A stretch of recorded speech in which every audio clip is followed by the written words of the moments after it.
Good afternoon, ladies and gentlemen, and welcome back to beautiful Hillsboro, Kansas, and Blue Jay Field, home of Tabor College Blue Jay softball. I'm Nate Howard, and I'm here today with my co-host, Brooks Gardner. Brooks, it is a beautiful day after a little bit windy and stormy day yesterday. Here we've got the Tabor College Blue Jays taking on the Kansas Wesleyan University Coyotes. Tabor coming in at 15-12 overall on the season and 6-6 in KCAC action. Kansas Wesleyan coming in at 13-17 overall and 4-8 in KCAC action. Brooks, on paper this will be a pretty even matchup, but I feel like the Blue Jays they've dropped some close ones, and I think their record could be a lot better than it is right now. So maybe on paper that doesn't tell the entire story. No, 100% agree with you, Nate. We got two middle of the pack teams right here, so looking forward to it. Hopefully, it's going to be a good matchup today here in sunny Hillsboro.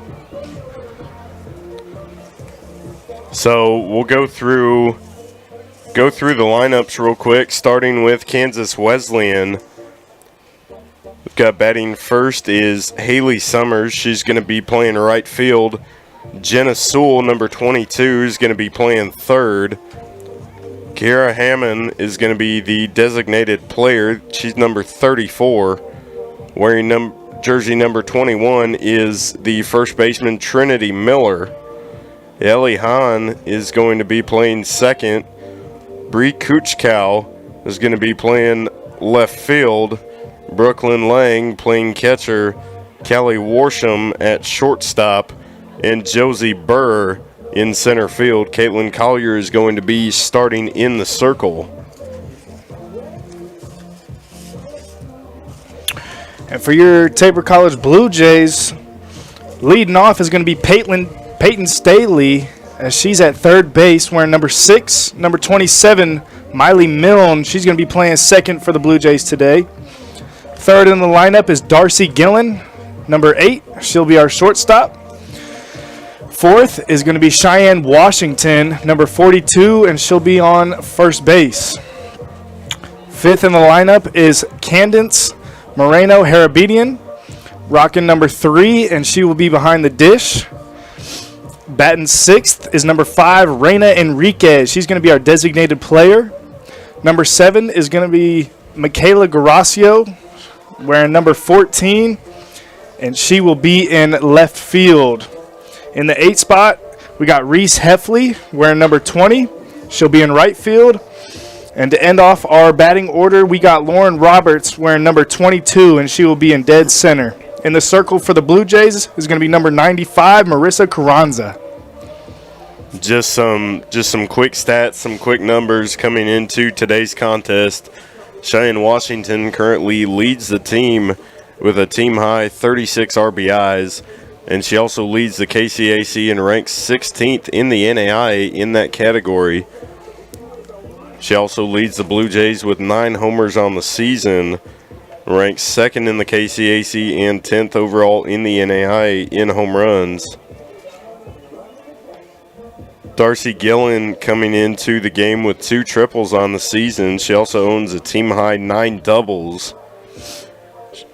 Cheyenne Washington leads the Blue Jays with a .435 batting average. That's pretty good, Brooks. Yeah.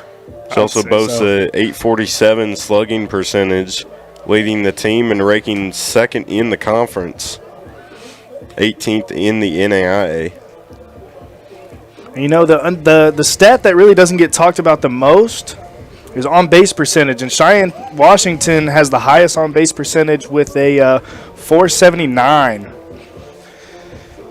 Yeah, and that's a really overlooked and underrated stat, but that's just as important as some of the others. Right. Find a way on, help your team get you some runs. I think another one that we kind of overlook, a lot of times we talk about the hitters and the offense. Maddie Nelson comes into this afternoon with a 2.95 ERA. That is the lowest on the team. And the 10th best ERA in the conference. So she's been carving. She'll start game 2. But Marissa Carranza is going to start this game, and she owns the best record out of the Blue Jay pitchers with a 6-4 overall record.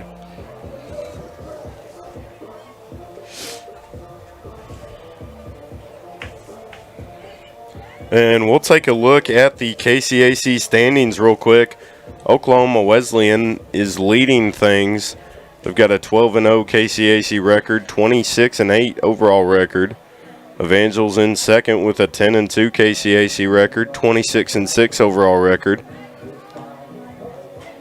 Sterling's in third, 10-2 in the conference, 23-9 overall. Avila is fourth, 8-2 in conference, 18-12 overall. Friends is 9-3. Ottawa's 8-4. Tabor 6-6. Kansas Wesleyan 4-8. Bethel 4-8. McPherson 4-8. St. Mary 3-9. Bethany 2-8. York 2-10, and Southwestern 0-12. And we're going to take a quick break to do our introductions, but we will be right back.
Batting second and playing second, number 27, Miley Middle.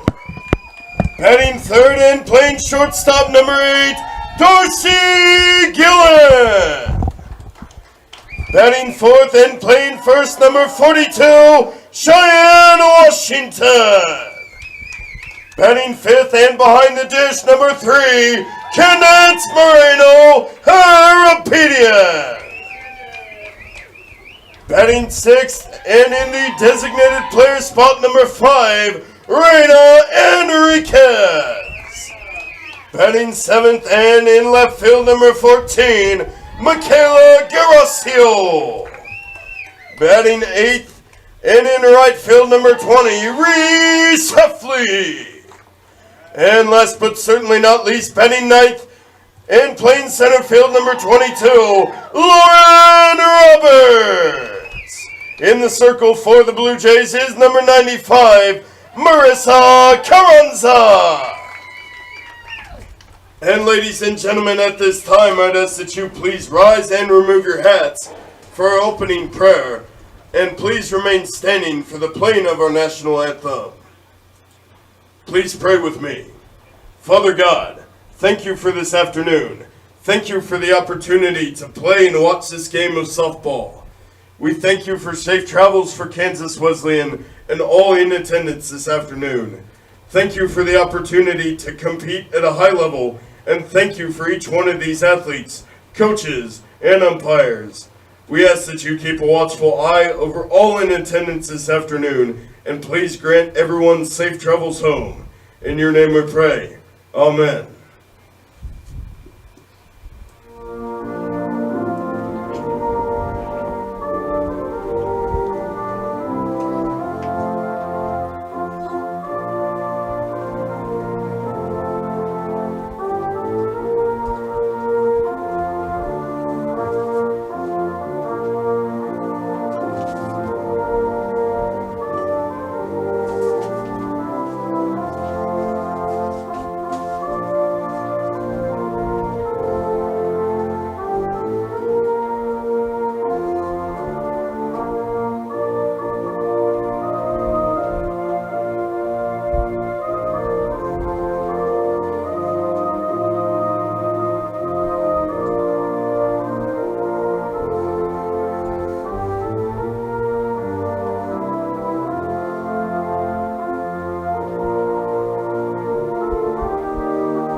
The Kansas Collegiate Athletic Conference and the NAIA are committed to maintaining the true spirit of competition in athletics.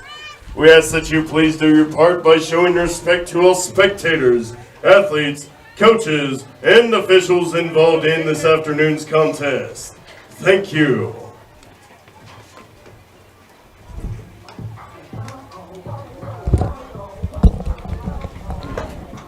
And ladies and gentlemen, welcome back here to Blue Jay Field, the home of the Tabor College Blue Jays.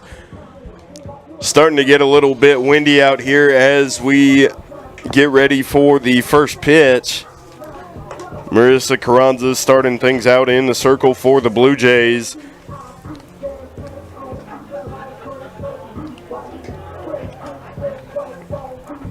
Carranza coming into this afternoon with an ERA of 4.42.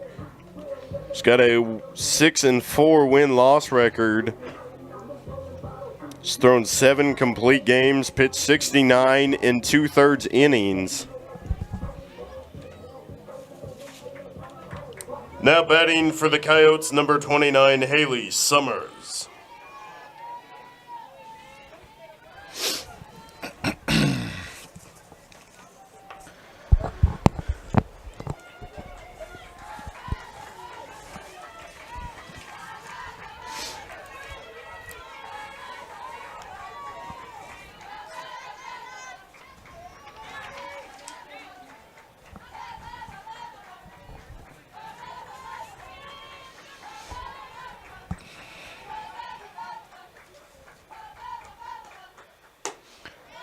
First pitch just high to Summers. It's going to be called a ball.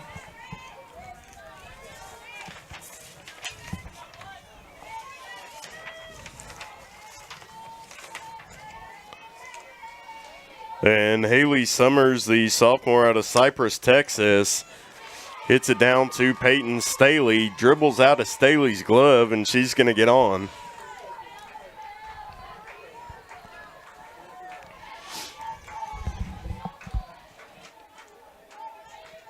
Now batting for the Coyotes, number 22, Jenna Sewell.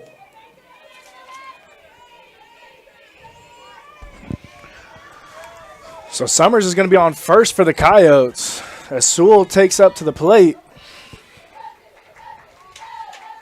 Sewell, the senior out of Overland Park, Kansas, product of Blue Valley West High School. She will take a called strike one, start behind in the count. It's a good inside pitch there from Carranza. Starter inside. Showing bunt. It's going to get it down to Carranza. Throws it over to Washington for the out. So the Blue Jays have one out on the inning on a little sac bunt. Send her over to second base.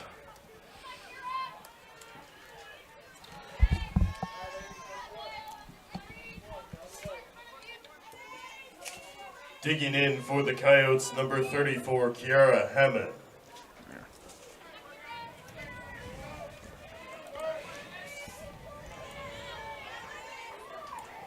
So Kiara Hammond coming in today with a .258 batting average. She's played in 19 games, started 9 of them, 31 at bats, scored 4 runs on. She's had 8 hits, 3 of those being doubles, and 2 of them being home runs. She's got 12 RBIs on the year, and she's got a slugging percentage of .548. So strike 2 there to Kiara Hammond. Hammond, every bit of her 6'1" frame.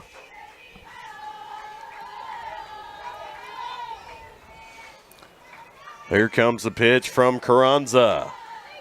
Spit outside for ball 1.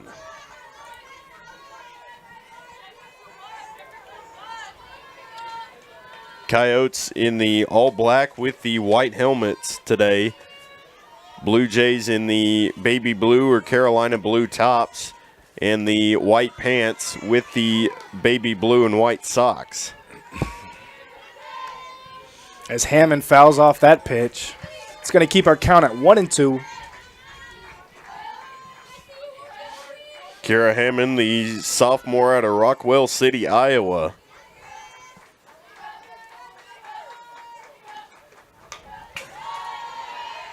Hammond fouls it off behind to stay alive in the at-bat. 5 pitches so far to Kiara Hammond. Carranza sitting at 9 total pitches. All but 2 have been strikes. That one's going to get past Moreno Harabedian as the runner's going to advance to third.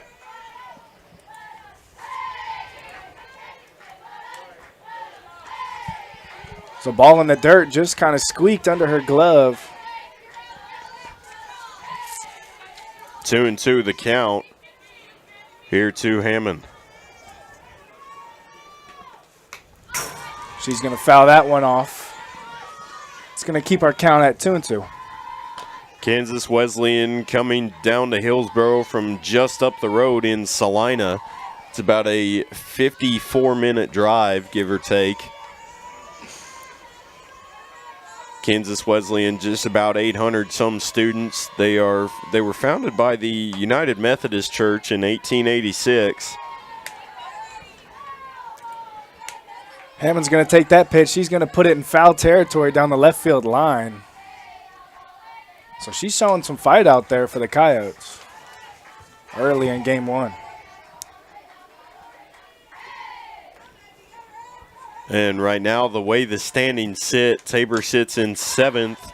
She's going to pop this one straight up in foul territory, and it's going to hit the fence, not catchable. So once again, Hammond's finding a way to stay alive here.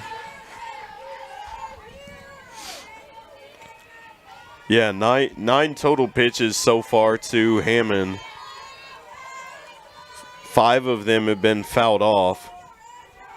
And that's got to be frustrating for Carranza. That's another one is fouled off.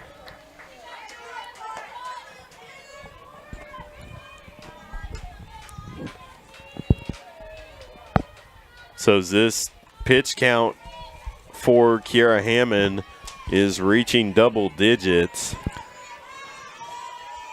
Carranza and the Blue Jays just looking to get second out. And she will. She's called looking. Just caught the black of the plate, that outside edge. Digging in for Kansas Wesleyan, number 21, Trinity Miller. So the Blue Jays are here with 2 outs, a runner on third. looking to get out of this. This is going to be roped into right center field. That's going to be extra bases for Miller as she's going to get on second base. So that's going to be an RBI for Trinity Miller. Yeah, great hitting there for Miller. She absolutely smacked that ball. No question she knew that where that pitch was going. Digging in for the Oats, number 8, Ellie Hahn.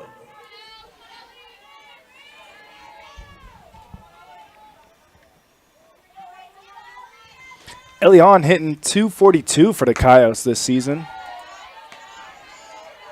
She started all 29 of the games played. 1-0 count here to Hahn. First pitch was just outside. Second pitch is going to be right across the zone. She's going to foul it off to the left. Count's going to go even, 1-1.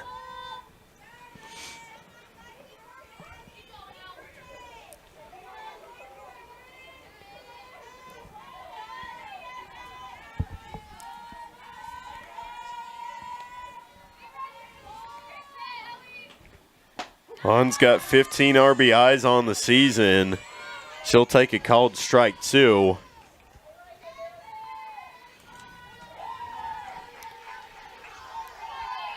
Hahn coming out of the Kansas City area, junior out of Eudora. Junior college transfer from Ellsworth Community College up in Ellsworth, Iowa. Looking at a 2-2 count right now.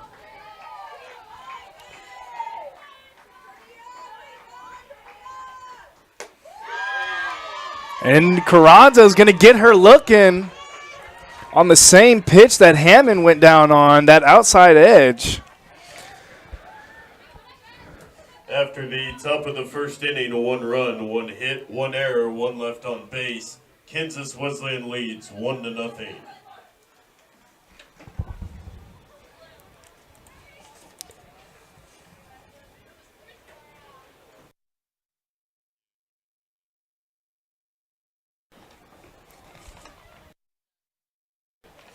And today, so in the circle today, starting with Kansas Wesleyan, we've got Caitlin Collier. Collier heading into this afternoon's action with a 3.48 ERA and a 7-7 win-loss record. She made 14 appearances, started all 14 of those appearances. She has thrown 11 complete games and pitched 85 in a third inning. She's given up 99 hits, 49 runs. 33 of those runs have been earned. She's walked 19 batters, and she struck out 48.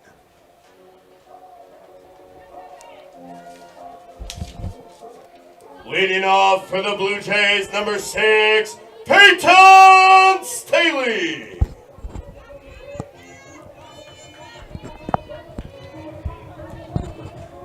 Peyton Staley's going to be leading things off for the Blue Jays here. Staley, the senior out of Utah. As that first pitch to Staley is going to be a called strike on the outside edge of the plate. 0-1 is the count.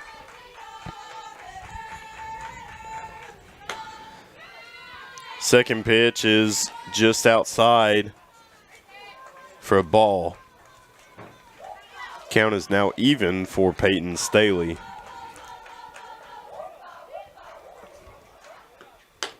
Swing and a miss.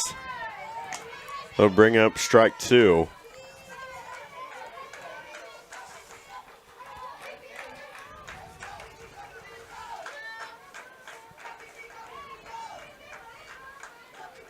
So that one's going to be ripped up the middle, and it's going to be caught in the air by the Coyotes center fielder, number 12, Josie Burr. Digging in for the Blue Jays, number 27, Miley Bell.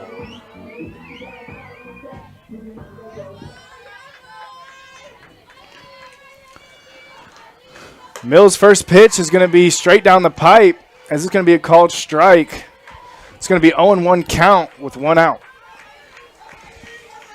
Collier looking good in the circle so far. I kind of like this strike zone. It's been, so far for the most part, it's been pretty consistent. Yeah, I'd say so. At least through the first so far. As Collier through, that one's going to be inside. Millen's going to take it down the left field line in foul territory. This is going to get beyond the fence. That's going to bring Millen's count to 1-2.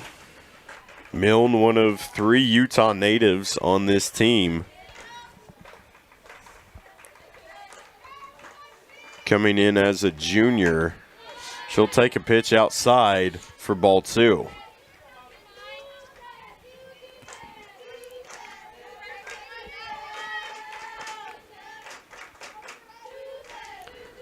The payoff pitch for Collier is going to be popped up into foul territory, and it's going to hit the fence. So Miley Milne's going to have a new life here.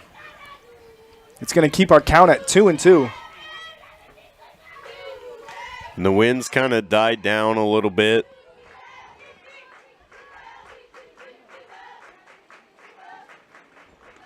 There comes a pitch from Collier. It's kind of off speed a little bit. I don't think she intended it to be off speed that much, but it still paid off for her. Milne flies out. Milne did a really, really, really good job sitting on that slow off speed. Now batting for the Blue Jays, the shortstop number 8, Darcy Gillen.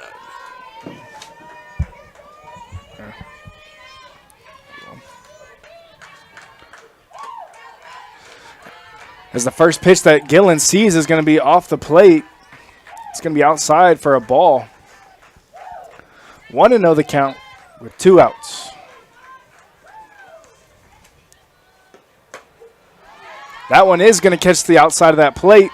It's going to bring our count to 1-1. You know, and we've kind of talked about this for the past couple games. Darcy Gillen is the first of this 3-headed monster for the Blue Jays, consisting of Gillen, Washington, and Moreno Harabedian. 3 absolutely pitcher's worst nightmares. 100% agreed, Nate.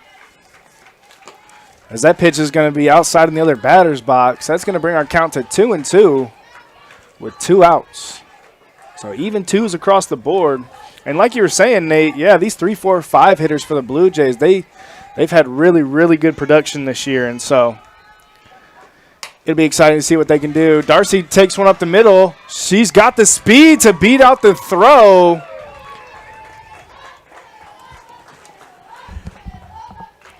Stepping up to the plate for your Blue Jays, the first baseman number 42, Cheyenne Washington.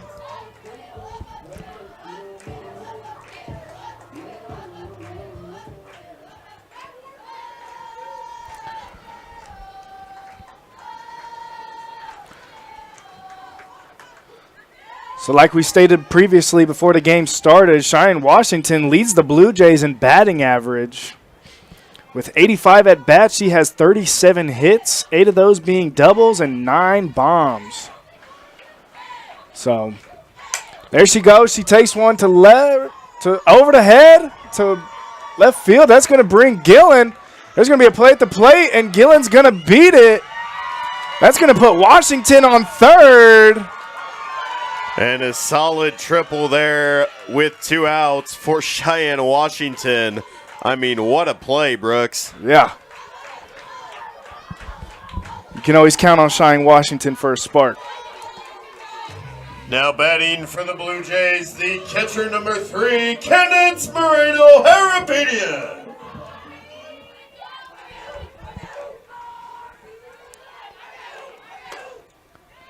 As Harabedian is going to look at one that is just high, going to be called ball number 1. Great piece of two-out batting from Cheyenne Washington. Harabedian's going to drop one in the gap. It's going to be a little blooper single for her. She's going to bring home Washington. So RBI single for Harabedian. Now batting for the Blue Jays, the designated player number 5, Brina Enriquez.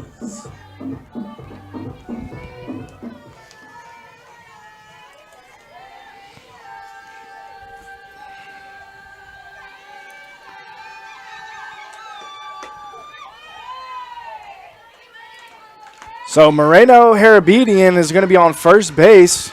Reina Enriquez at the plate. She has an 0-1 count. 2 outs for the Blue Jays. 2-1 is our score. And the Blue Jays did a nice job of playing into this, grabbing the lead here. 1-1 the count as that pitch was low. And we've talked about those 3, 4, 5 hitters. They're all huge home run threats, but you don't need a home run every time. That one's going to be you just blasted need to find a way to get on into base. the gap, and there's going to be a nice catch out there by the center fielder for the Coyotes, Josie Burr. After the bottom of the first inning, 2 runs, 3 hits, no errors, 1 left on base. The Blue Jays lead 2-1.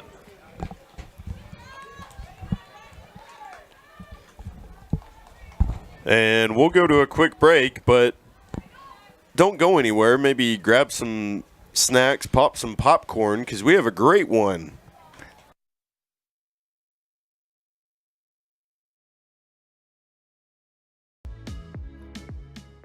Don't let flashy ads and short-term specials with fine print entice you into hidden charges and slower speeds for your broadband.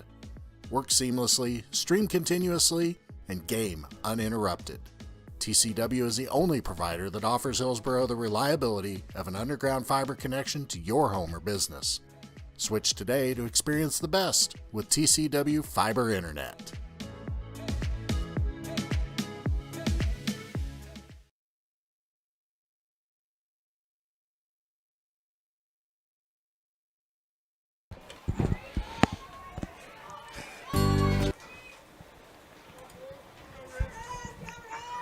Welcome back to Blue Jay softball as we're going to start off the top of the second inning. Bree Kuchkow will lead things off for Kansas Wesleyan. Kuchkow batting .372 on the season. She's got 78 at-bats, 22 runs, 29 hits, 2 doubles, 3 triples, 11 RBIs. .462 slugging percentage and a .419 on base percentage. She's going to take that low pitch and rip it right back up the middle.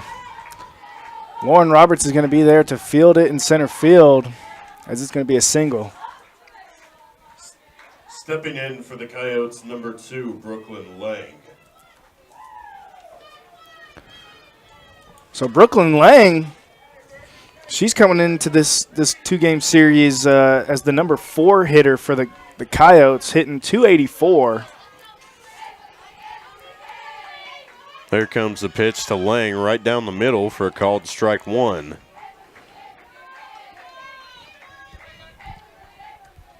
No outs, 1 runner on for Kansas Wesleyan.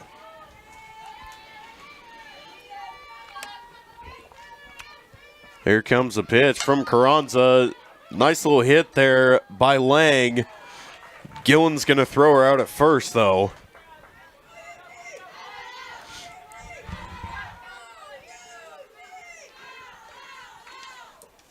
Stepping up to the plate for the Coyotes, number 11, Kelly Warshaw.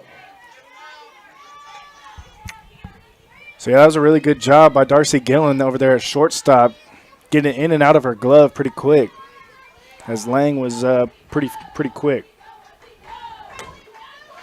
There's the first pitch to Callie Warsham right down the middle for a called strike 1.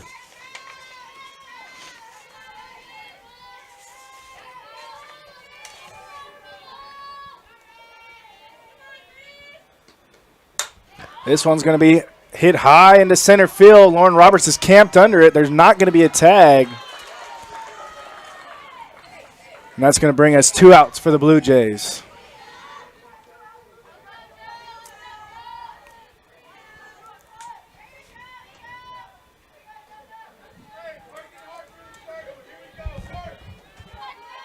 Now batting number 12, Josie Burr.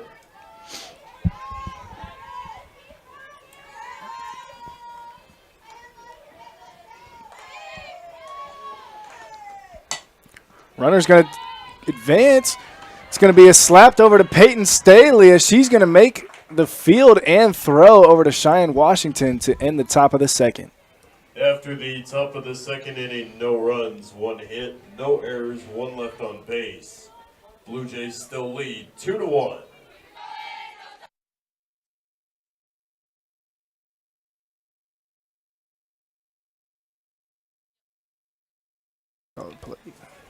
And today's coaching matchups features 2 high-quality coaches.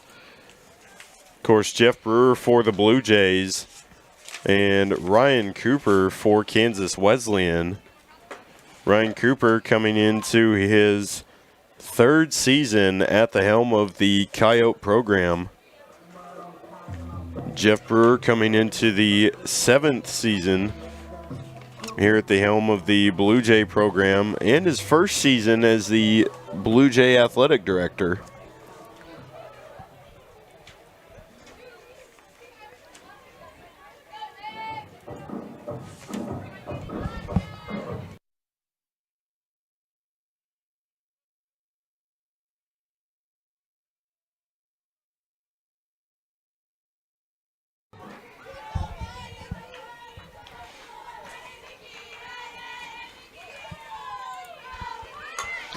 Mickey's going to lay down a bunt, but she's going to unfortunately pop it up to the 3rd baseman for out number 1. Stepping up to the plate, the right fielder number 20, Reese Heffley.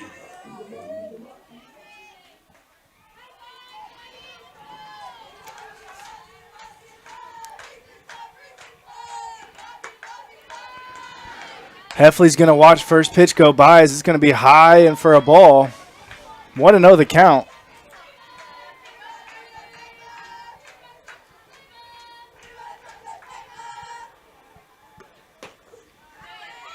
Second pitch is going to grab that outside edge of the plate. It's going to be a called strike. 1-1 the count with 1 out. Collier sitting at 24 pitches on the afternoon. That one's going to be laced up the middle. It's hard to deal with. Heffley's going to get on. Error on the Coyote shortstop to get Heffley on. Digging in for the Blue Jays, the center fielder number 22, Lauren Roberts. Yeah, I mean, that ball was hit just about as hard as you could. Yeah, I don't blame her at all for bobbling it a little bit. That was just an unfortunate course of action there. First pitch, Roberts sees. She's going to swing at it. She's going to foul it off. It's going to bring our count to 0-1.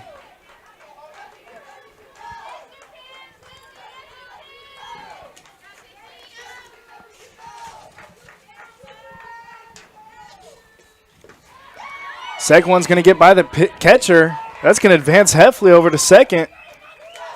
Got a wild pitch there by the Yotes. Heffley takes her bag over on second. So it's a 1-1 count here to Lauren Roberts.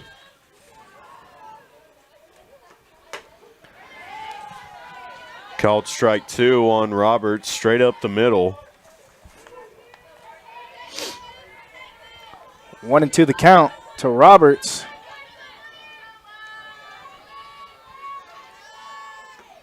She's going to take that one and foul it off.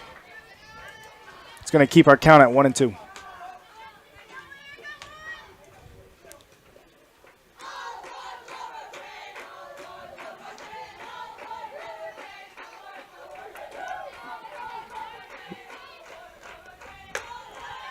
The outside pitch brings up ball 2. Roberts has a lot of power, and she can use that to her advantage here. Try to drive in Reese Heffley.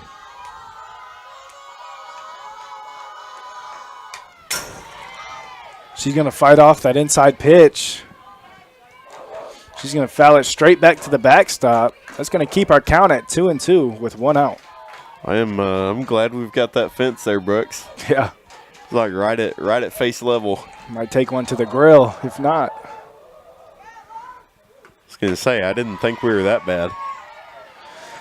And Roberts will take a seat. Stepping in for the Blue Jays, the third baseman, number 6, Peyton Staley.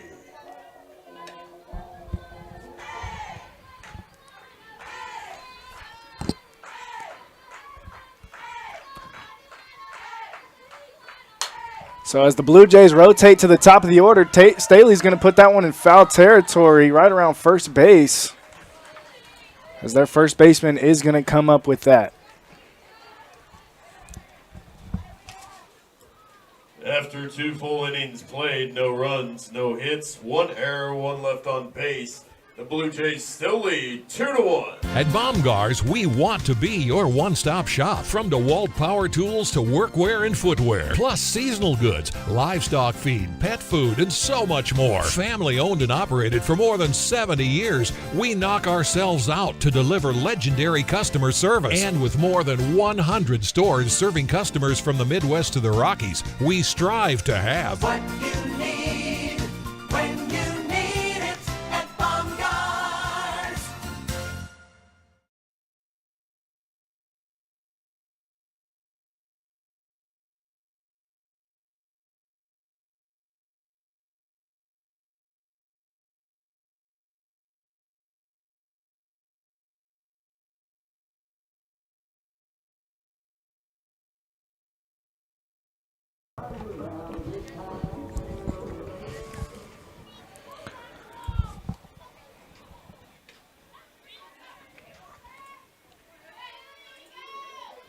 Leading off for the Coyotes, number 29, Haley Summers. Welcome back, ladies and gentlemen, to Blue Jays softball. If you're just now joining us, Tabor's up on the Coyotes 2-1 at the top of the third inning. Carranza with the first pitch. It's going to be low and in the dirt for a called ball. So 1-0 is the count.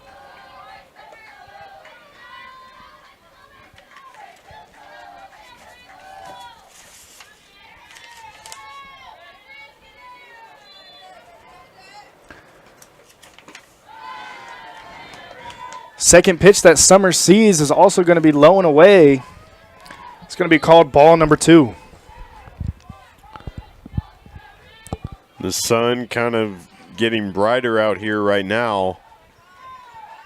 Clouds kind of move over a little bit. And that pitch is inside for ball 3.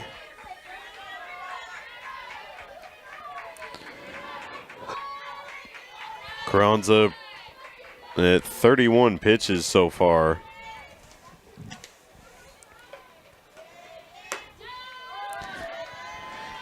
Called strike 1. There she found the strike zone. So Carranza's looking to battle back, as Summers is looking to try to find a way on base for the Coyotes. And Summers is going to put it just past the glove of Miley Milne to get on.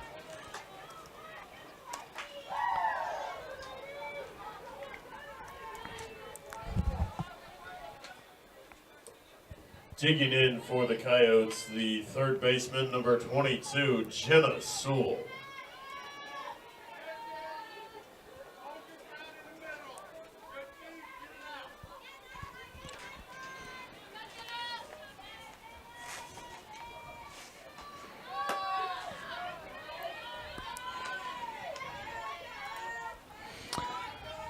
first pitch that Sewell sees is going to be called a strike. It's going to bring our count to 0-1.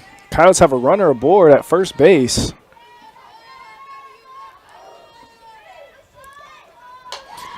She's going to take that high pitch, and she's going to foul it off over the Coyote bench. It's going to bring our count to 0-2. Blue Jays coming into this afternoon after dropping the series on Saturday to Evangel. Kansas Wesleyan comes in after splitting against St. Mary. We saw the Blue Jays sweep St. Mary a week ago. As the count moves to 1-2.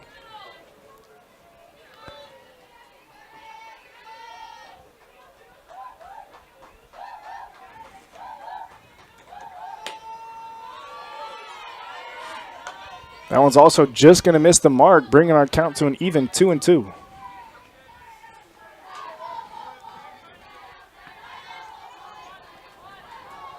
No outs, one runner on. Summers over at first. Here comes the pitch from Marissa Carranza. Upstairs for ball number 3. That'll bring up a full count.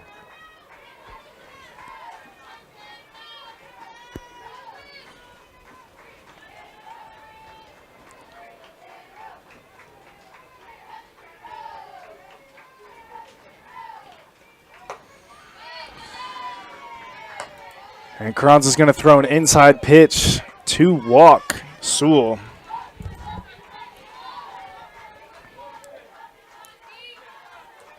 Stepping up to the plate for the Coyotes, number 34, Kiara Hammond. So Coach Jeff Brewer for the Blue Jays is going to take a little visit to the mound. Ask some questions, calm the girls down. Nothing hurt. Coyotes do have 2 aboard, 1 at first and 1 on second. As Kiara Hammond is going to come to the plate. Yeah, I think this visit's probably just, calm some nerves a little bit, figure things out. So hey, let's do this. We know how to do this. Let's get out of it without making any more mental mistakes.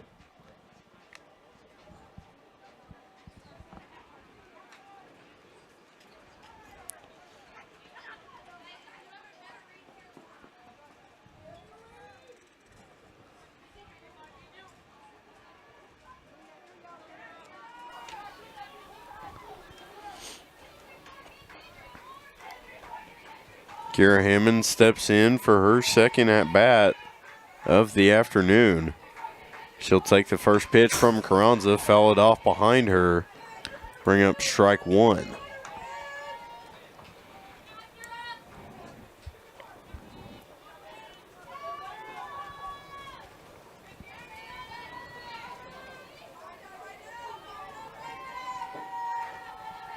Second pitch to Hammond. She's going to rope that one into left field. It's going to hit the fence. That's going to bring 1 for the Coyotes home. And that is going to tie up our ball game here at 2. 2-2.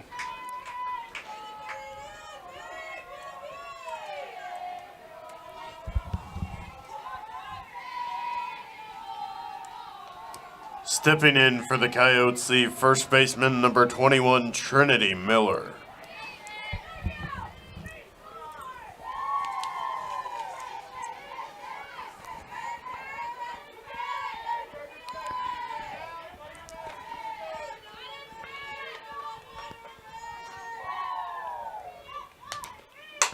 And she's going to hit this one into deep center field. Lauren Roberts is going to be camped under it.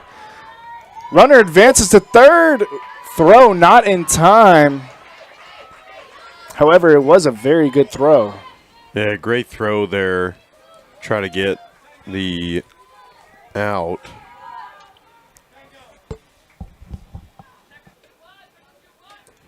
Stepping in for the Yotes, number 8, Ellie Hahn.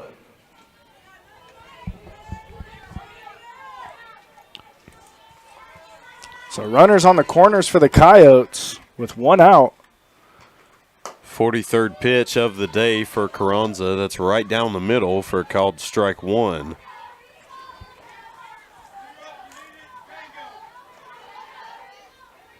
Ellie Hahn batting .242 on the season through 91 at-bats.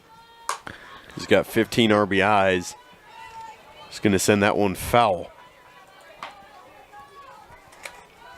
0-2 count here to Ellie Hahn.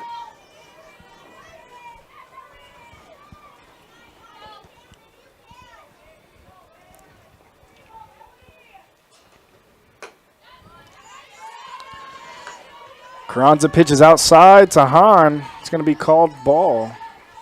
1-2 the count.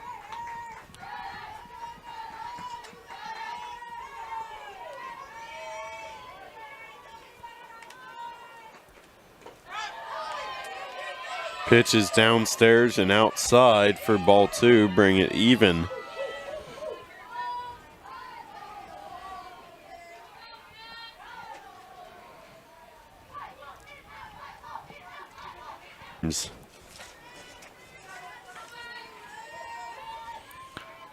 First pitch to Kuchkow is going to be high for ball number 1.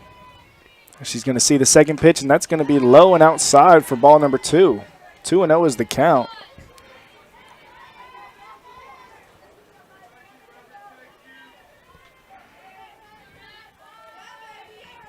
Carranza approaching 50 pitches. She's thrown 49 already. This one is going to be in shallow right foul territory. 3 Blue Jays there, but none of them were able to get there.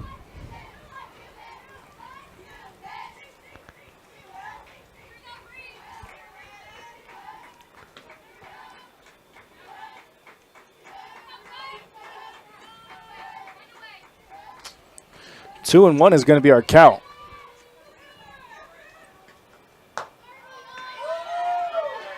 Downstairs pitch will bring up ball 3. Carranza's going to have to work to get out of this one.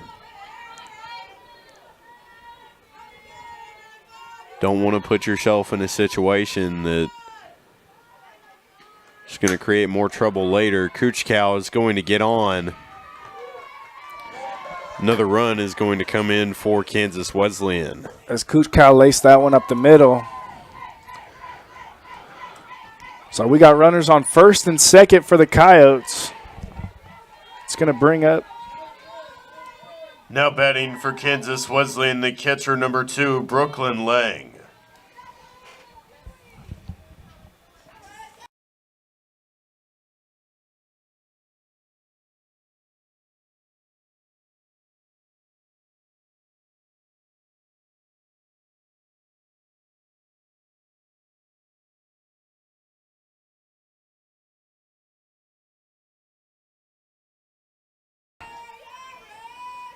I think you could have made an argument, but it wasn't. Honestly, it wouldn't have been that convincing. That one, however, will find the zone. That's going to bring our count to 1-1.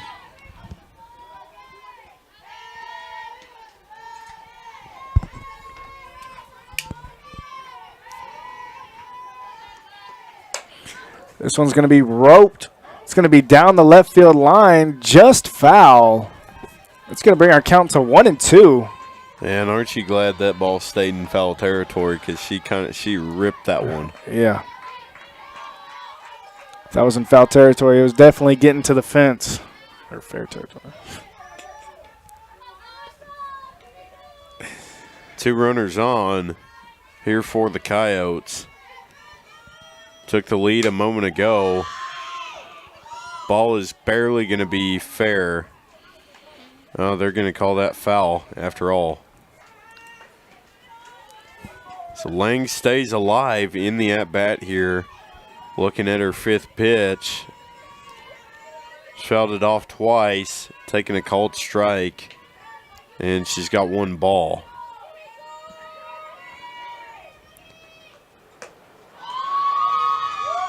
Outside pitch, going to bring the count to 2-2 with 2 outs and 2 runners on.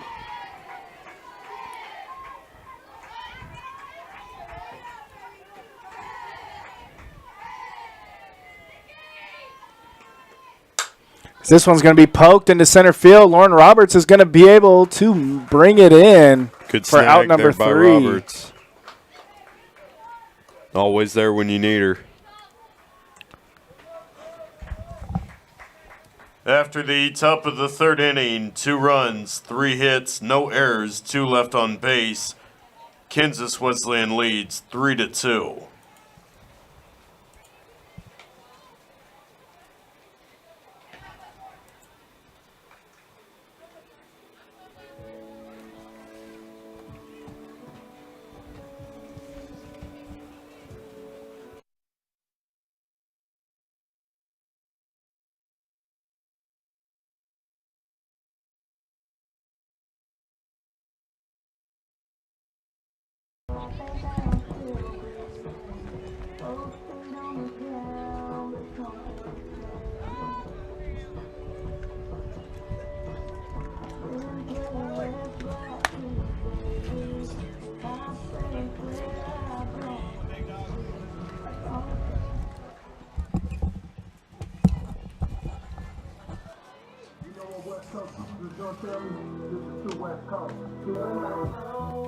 Leading off for the Blue Jays, he's second baseman number 27, Miley Mill.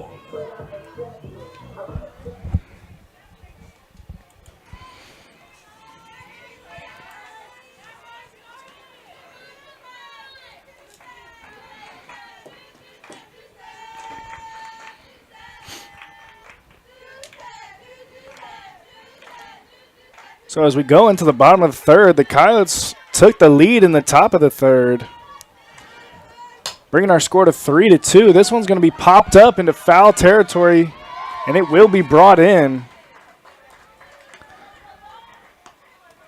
by number 21, Trinity Miller. Digging in for the Blue Jays, he's shortstop number 8, Darcy Gillen.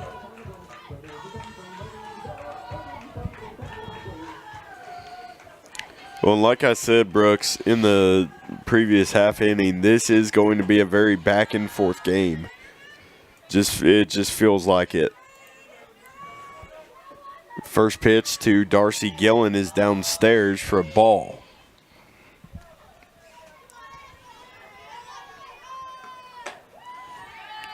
Second pitch is going to be up and away, bringing our count to 2-0.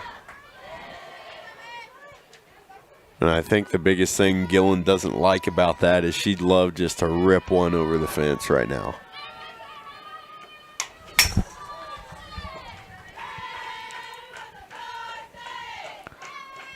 Instead, she'll rip one back into the fence. That one almost took out our camera. It's going to bring our count to 2-1.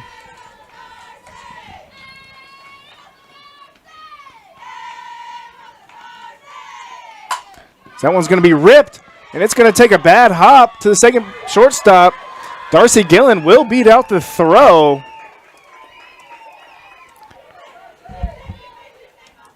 Stepping up to the plate for your Blue Jays, the first baseman number 42, Cheyenne Washington.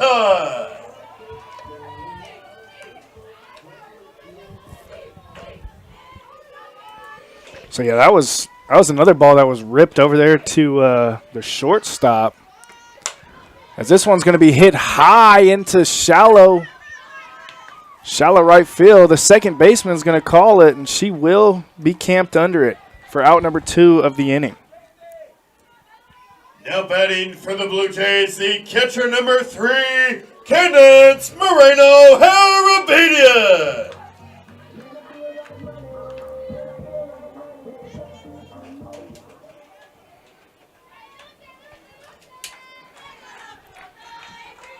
First pitch to Moreno Harabidian is going to be called a strike.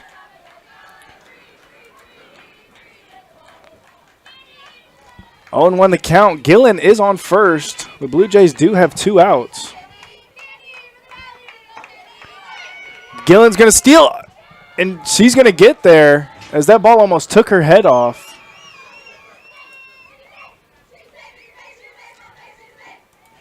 So Gillen will be aboard at second.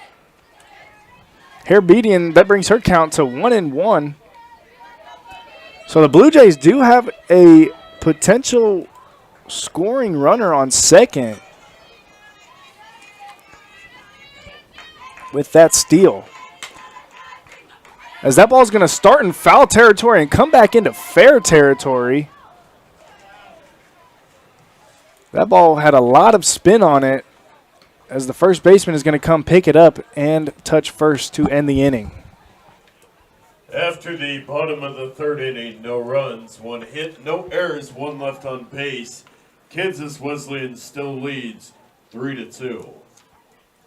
Infinity Fitness is open 24/7 for all of your fitness needs on your schedule. Whether you're looking to improve on basic health knowledge or are looking to powerlift or bodybuild, start with Infinity Fitness. We've got the facilities, trainers, and equipment to help you meet your goals. Join the Infinity Fitness family today. Call us at 620-877-0220. Infinity Fitness is located at 115 North Main Street in Hillsboro and online at infinityfitnessks.com.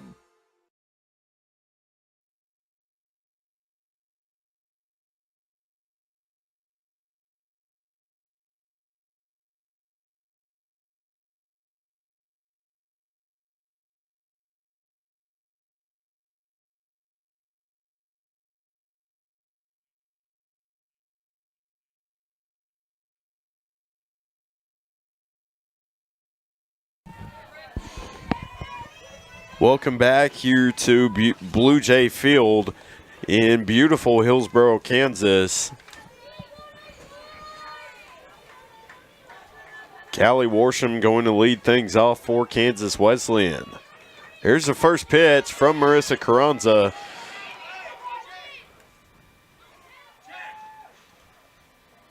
Yes, she did. And she did go, so it's going to be a strike 1.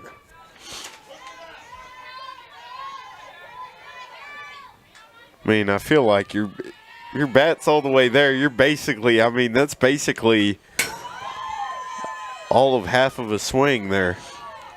As the second pitch that Worsham sees is going to be fouled off. That's going to bring our count to 0-2. These girls do not like that camera.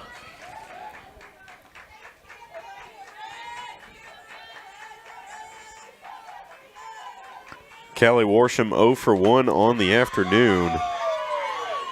As that pitch just misses the mark, just the touch outside for the umpire's liking.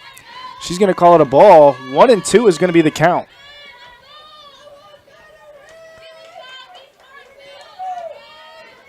Worsham, one of 4 Yotes with no hits on the afternoon. Excuse me, 5 hits. Count's going to go 2-2 now.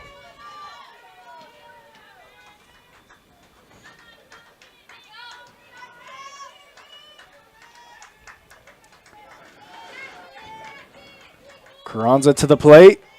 It's going to be swung on. Darcy Gillen's going to make a play on the run, and Great she will play get by her Darcy out. Gillen. Fielded and thrown on the run.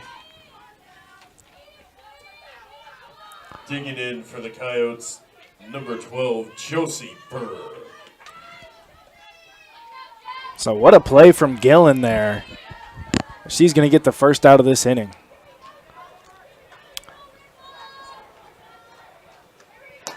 And Burr. Josie Burr is going to take a called strike 1. Brooks, I think we were about to say the same thing. It happens quite often, Nate. Great minds think alike or something like that. I think that's what they say. Second Play. pitch in there is going to be called strike, bringing our count to 0-2. So 0-2 the count here to Josie Burr. Carranza sitting at 65 pitches so far in 43 strikes. Pitch is going to be down and outside for a ball 1. So 1 ball, 2 strikes here. 1 out, nobody on.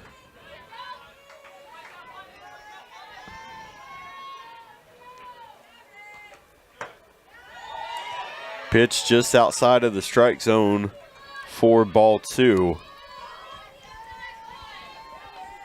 Carranza's struck out 2 so far. Both of them looking. She's faced 17 batters.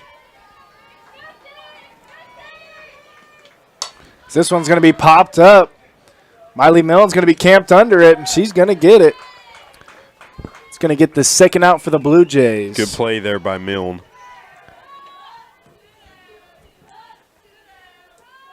Digging in for the Coyotes, the right fielder number 29, Haley Summers.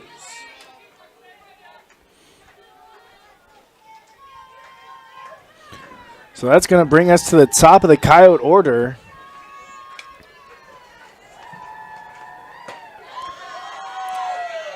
First pitch of the at-bat that Summers sees is going to be a called strike on the outside edge of the plate. Haley Summers comes into this at-bat 1 for 2 on the afternoon so far.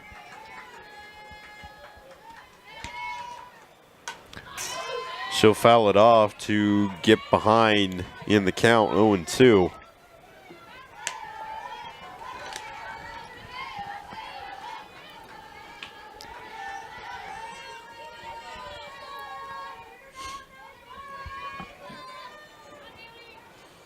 Oh, and 2 outs. Carranza to the plate for the payoff pitch.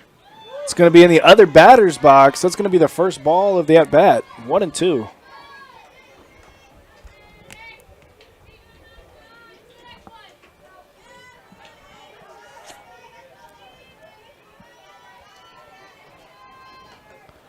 That one's going to be ripped foul down the right field line.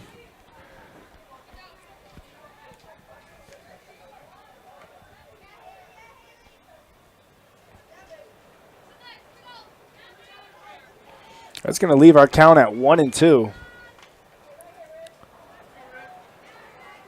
Elsewhere across the KCAC this afternoon, Friends took down St. Mary in Leavenworth 5-2.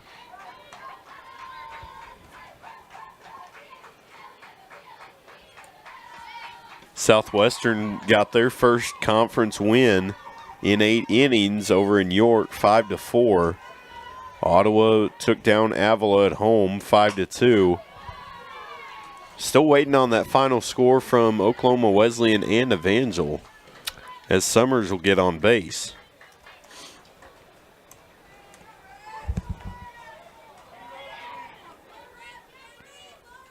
Now batting for the Coyotes, the third baseman, number 22, Jenna Sewell.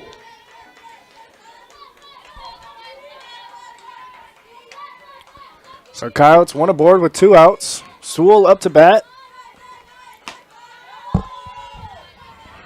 As that first pitch is going to be just a bit low.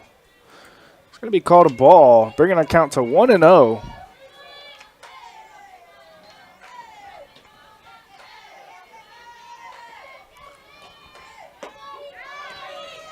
That one will find the edge of the zone. 1-1 the count to Sewell. So some other scores to watch around the conference. Sterling took down Bethany at home 3-0. St. Mary lost to Friends in game 2 5-2. And York's on top of Southwestern in Winfield 4-0, bottom of the third. Avila's on top of Ottawa, top of the fourth, 4-1.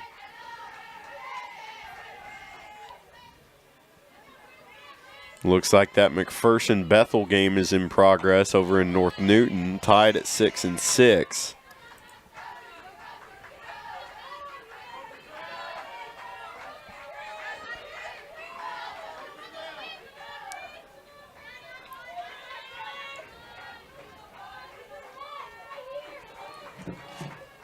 So lots of action going on across the KCAC today, as Sewell's going to foul it off again, her third foul ball of the at-bat. It's going to keep our count at 2-2 with 2 outs.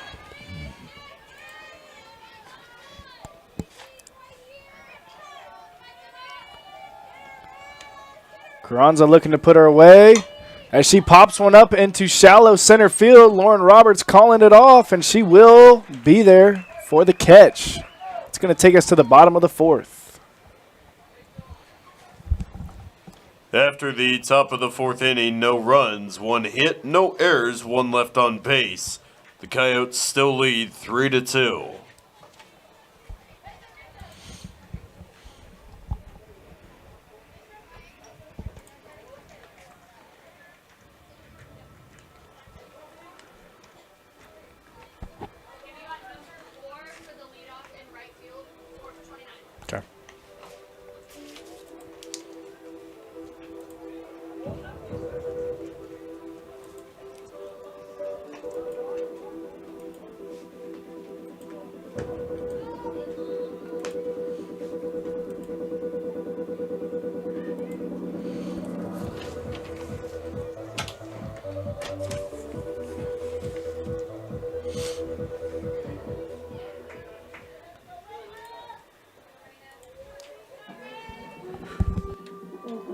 Leading off for the Blue Jays, the designated player number 5, Reina Enriquez.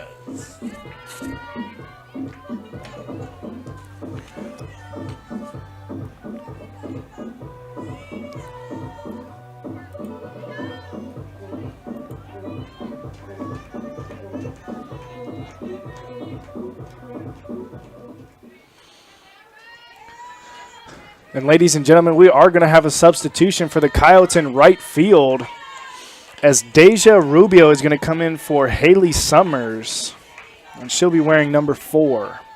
First pitch to Enriquez is outside for ball number 1.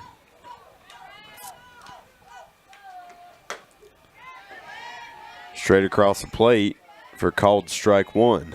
So 1-1 the count here to Enriquez. Enriquez can play just a bit of everything. She's a true utility player. Playing the DP spot this afternoon.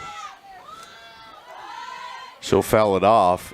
Count goes 1-2.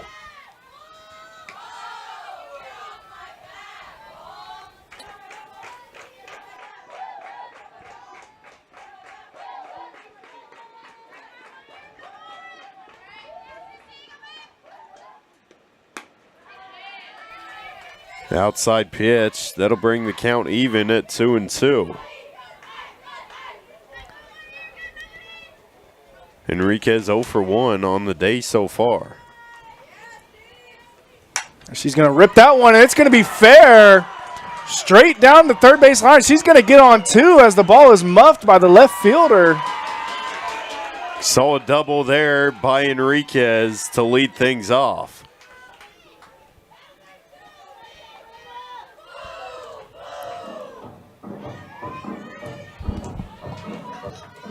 Taking in for the Blue Jays, the left fielder number 14, Michaela Carrasco.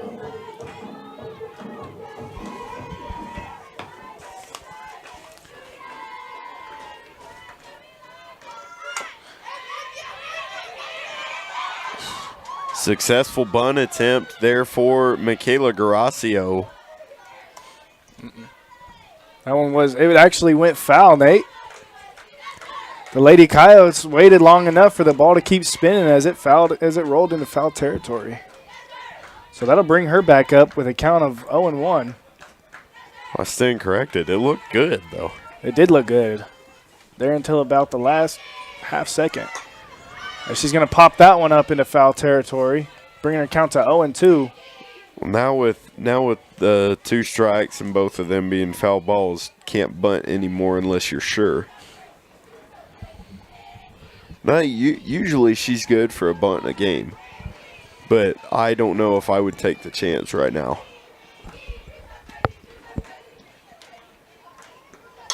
She will pull it back and slap it foul over the Coyote dugout. That's going to leave our count at no balls and 2 strikes.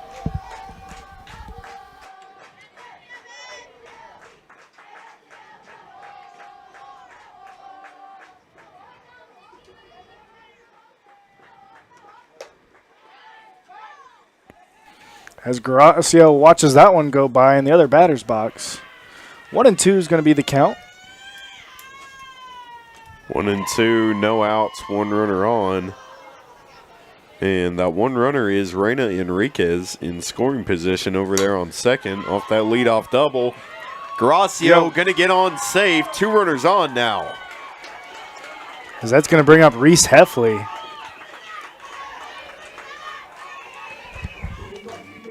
Taking in for the Blue Jays, the right fielder number 20, Reese Heffley.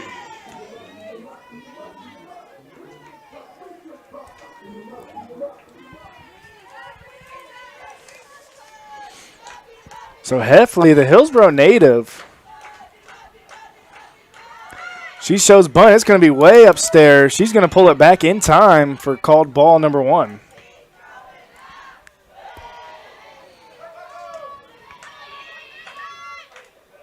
Pitcher forgot she wasn't pitching to Cheyenne Washington there.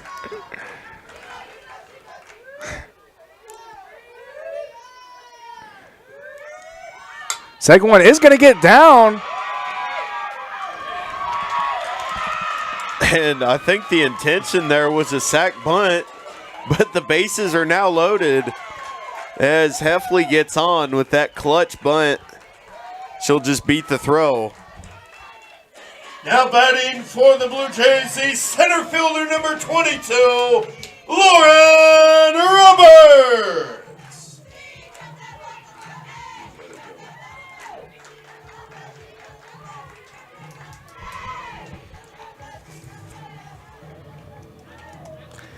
As the Coyotes are going to have a mound visit.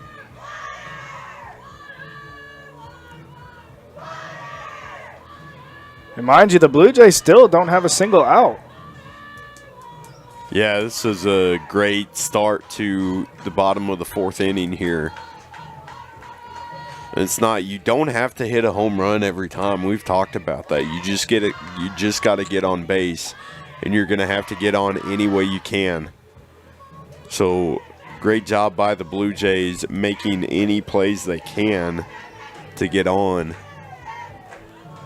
And credit to Reese Heffley. That was one heck of a bunt there. Really was. I don't think she expected to beat that throw out there.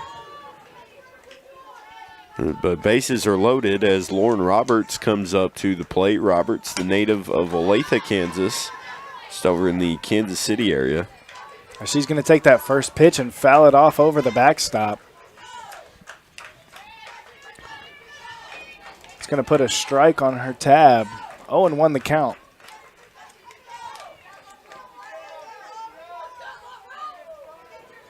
A lot of seniors on this Blue Jay team, a lot of leadership.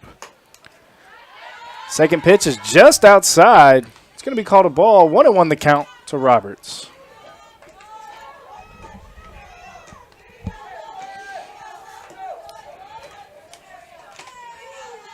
Here comes the pitch from Collier. That one's going to be just high as well. In and out of the catcher's glove.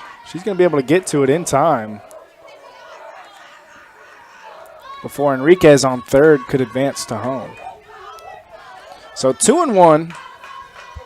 Well, and if you're, this is exactly who you want on base if you're trying to get a couple runs in quick. And that one's going to hit Roberts. Roberts is hit square in the shin, and that's going to send Enriquez home.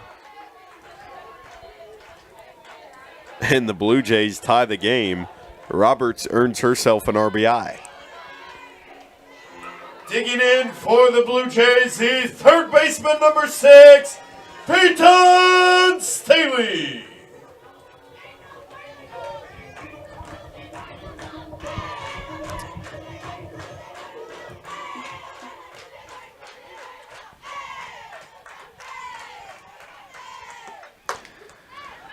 Staley's going to watch the first pitch go down the middle for strike one.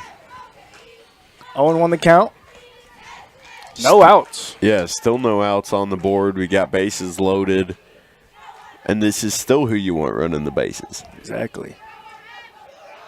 The last four in the starting 9 are probably exactly who you want running.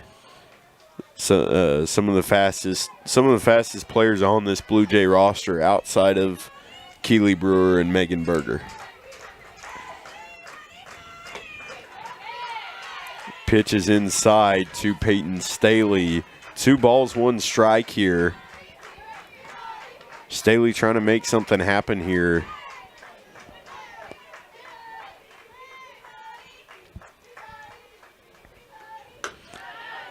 So that one's going to be off the mark and upstairs. It's going to bring our count to 3-1. True hitters count. Yeah, it looked like that pitch was just at the edge of that other batter's box.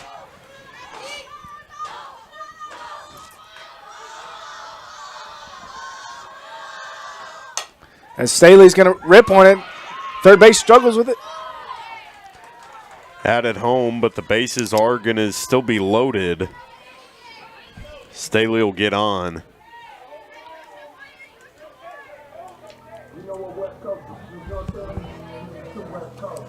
Digging in for the Blue Jays, number 27, Miley Mill.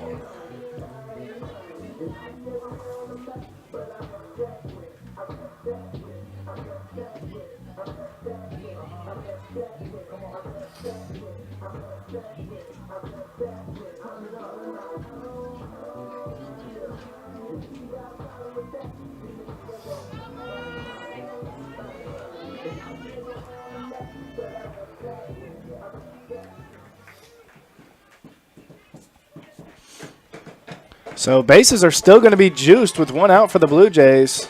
Miley Mills steps into the box. First pitch she sees is going to be low for called ball 1.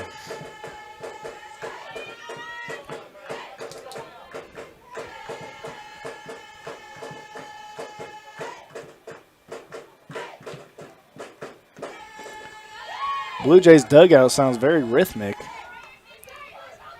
Yeah, it almost sounds like they're playing some drums over there. Sure does. 2-0 count here to Miley Milne. First 2 pitches haven't really been near the strike zone. This one right down the middle is going to be a called ball 3. True hitters count here for Miley Milne.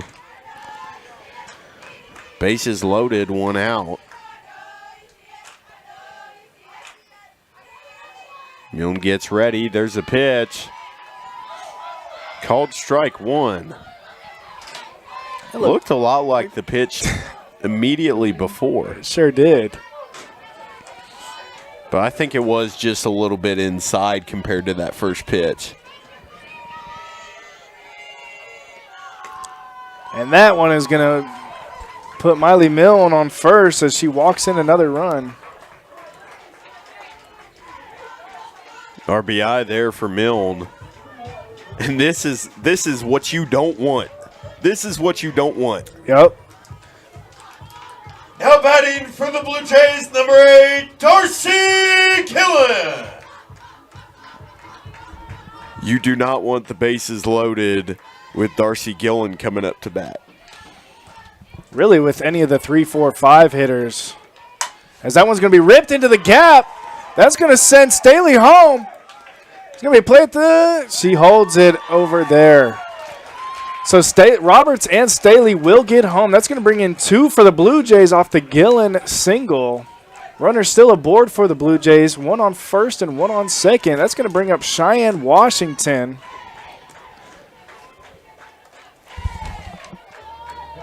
Now batting for the Blue Jays, the first baseman, number 42, Cheyenne Washington.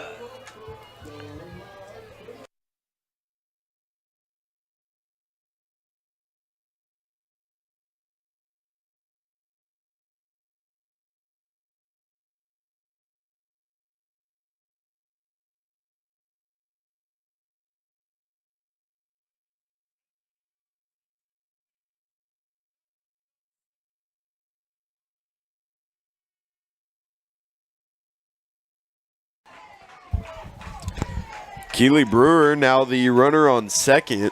Brewer also a Hillsboro native as Washington digs in. So Brewer on second, Gillen on first, Wash up to bat. And she's going to take that one, and it's going to be caught by the second baseman for out number 2. It's going to bring up Candace Moreno-Harabedian.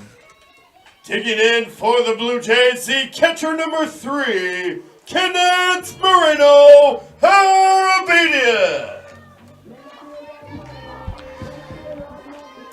And if I had money, Nate, I would probably bet that Wash wishes that she had that one back.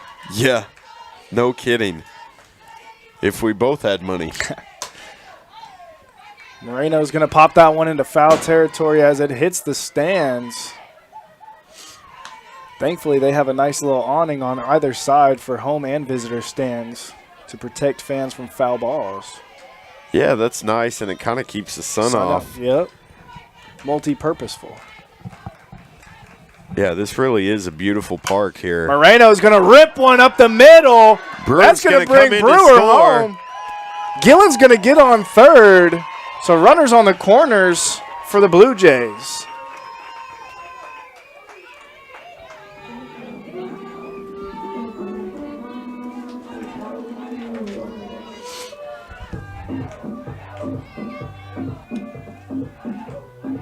Now batting for the Blue Jays, number 5, Reina Enriquez.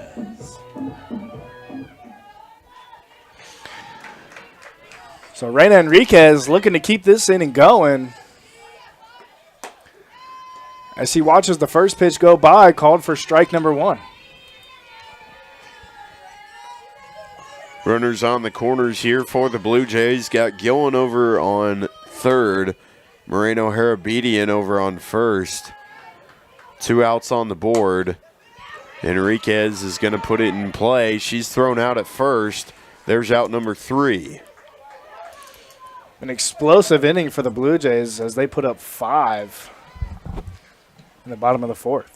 After the bottom of the 4th inning, 5 runs, 6 hits, no errors, 2 left on base. Many of you know that the Eitzen Agency insures churches, Christian schools, and other related ministries. A coverage that is overlooked for most businesses is proper cyber liability. Has your business ever been hacked? Do your employees click on links that they shouldn't? Your business could be shut down and have extreme costs if this happens. Cyber liability can reduce these costs. Give us a call at the Eitzen Agency to discuss this valuable coverage for your business at 580-227-2553 or find us online at EitzenAgency.com.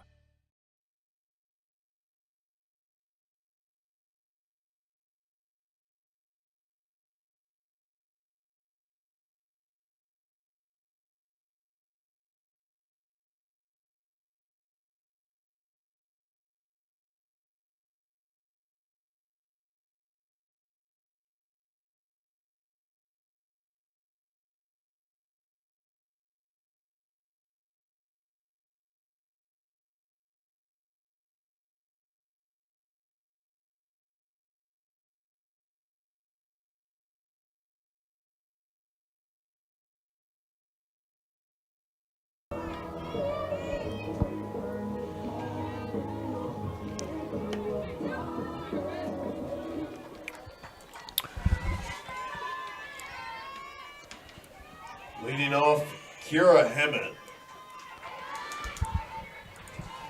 Welcome back, Blue Jay fans near and far.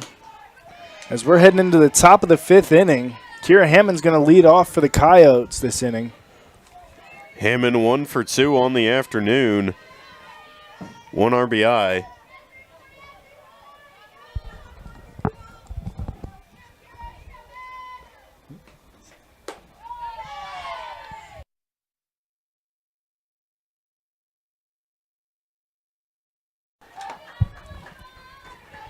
Two-0 the count. Here to Kiera Hammond.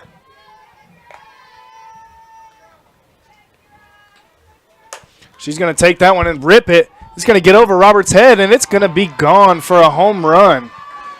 So Kiera Hammond's going to hit a solo shot for the Coyotes to lead off the 5th inning. And you know, Brooks, that was exactly what the Coyotes needed here to lead off. As they steal one back from the Blue Jays.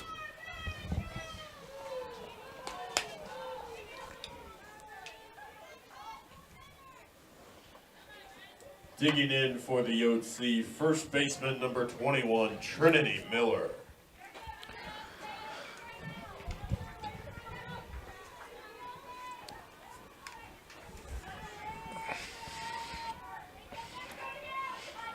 Yeah, that hit from Hammond was a laser. That got out in a hurry. As this one's going to be popped straight up. As Ouch. it's going to hit our press box up here. What a great sound. A softball on aluminum. 0-1 the count here to Trinity Miller. She'll foul it off again. Her second foul ball of the at-bat. Miller's 1 for 2 on the afternoon with 1 RBI. Coyotes find themselves down 7-4. Blue Jays put up a 5 spot in the bottom of the 4th. As that pitch was outside, that's going to bring our count to 1-2.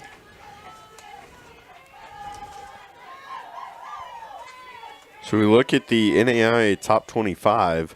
Only one KCAC program in it. I know a new one came out today. I haven't had a chance to look at it yet, but I would imagine that Evangel is still somewhere in the top 25. Last poll, they were in at 24th.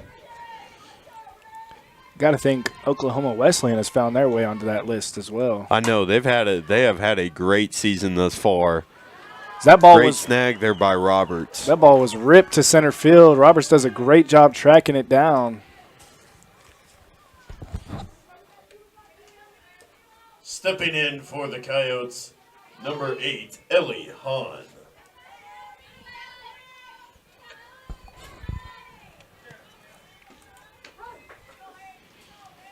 So we're going to have time here from head coach Jeff Brewer. Oh, and Marissa Carranza is sitting at 89 pitches so far. Feel like she could go a complete game here. But you never know. Yeah. Could be asking her opinion. Well, that's the thing. With a nice cushion here, you don't want to give that up, and not that Marissa would. But you just want to make sure that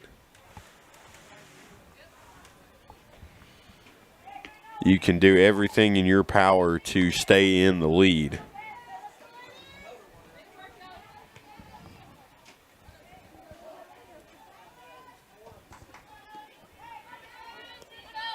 Hahn digging in here.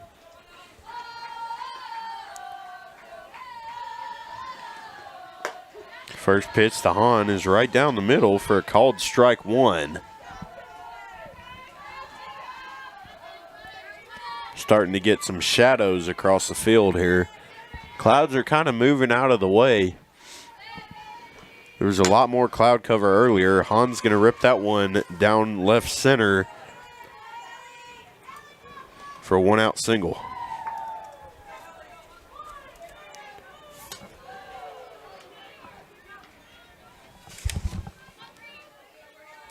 Digging in for the Coyotes, the left fielder number 5, Bree Kuchkow.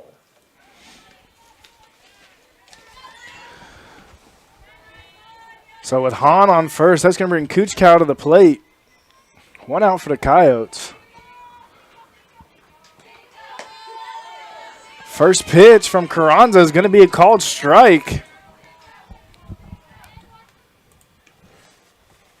Yeah, despite having thrown 91 pitches so far, Carranza's still looking good in the strike zone. That was her 61st strike of the day, and that's going to be mishandled. Kuchkow is going to get on base off of an error. Hahn's going to advance second. The ball looked like it was hit off the end cap. A lot of spin. Now batting for the Yotes, number 2, Brooklyn Lang. So Coyotes got runners on first and second with 1 out.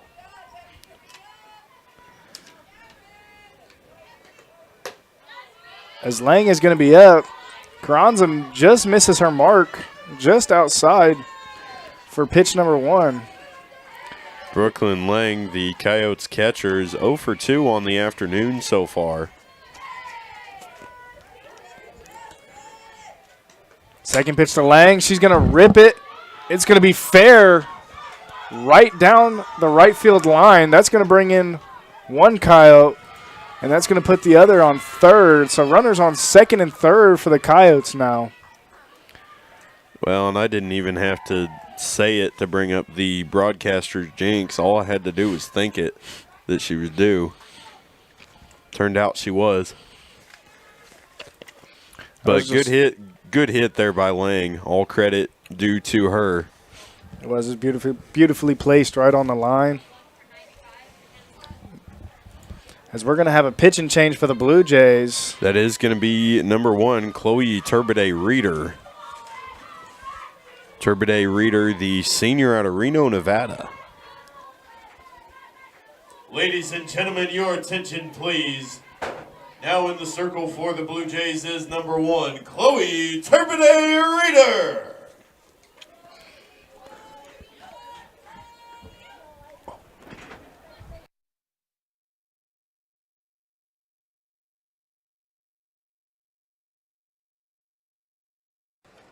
Turbide Reeder comes into this afternoon with a 7.50 ERA, 0-1 win-loss record. She's made 5 appearances on the season, pitched 4 2/3 innings. She's given up 12 hits, 7 runs, 5 of them earned, walked 3 batters, and struck out 4. Opposing batters have a .500 batting average against her. She's a pretty solid pitcher, Brooks. We've seen her do some good things here in the circle for the Blue Jays. Yeah, no doubt. Especially her last outing that she had, she pitched really well. So, hoping for similar results as her last outing. And she'll face Callie Warsham.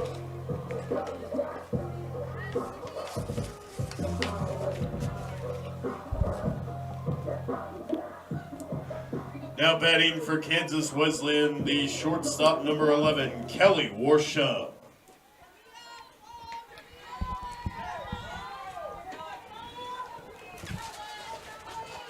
Callie Warsham is 0 for 2 on the afternoon. She's going to be the first to face Chloe Turbide Reeder.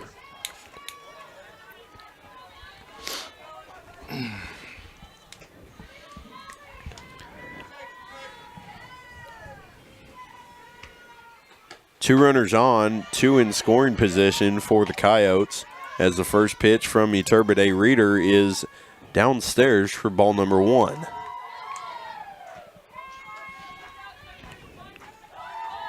Blue Jays in desperate need of 2 outs here. Hoping for maybe some double play action here. 1-1 the count. A catch and a gun at home.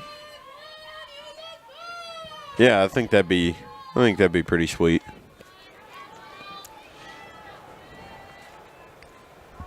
Maybe an infield fly out to Miley or something. This one's going to be ripped down the left field line in foul territory. Garacio's not going to be able to get there in time. It's 1-2 the count here to Callie Warsham.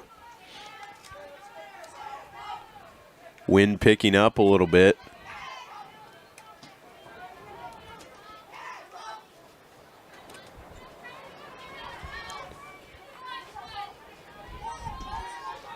Feels a lot earlier than it is. Currently 5:29. As that one is going to be called strike 3 for Turbide Reeder. And there she goes, Chloe Turbide Reeder with her first strikeout of the afternoon. More to come for sure.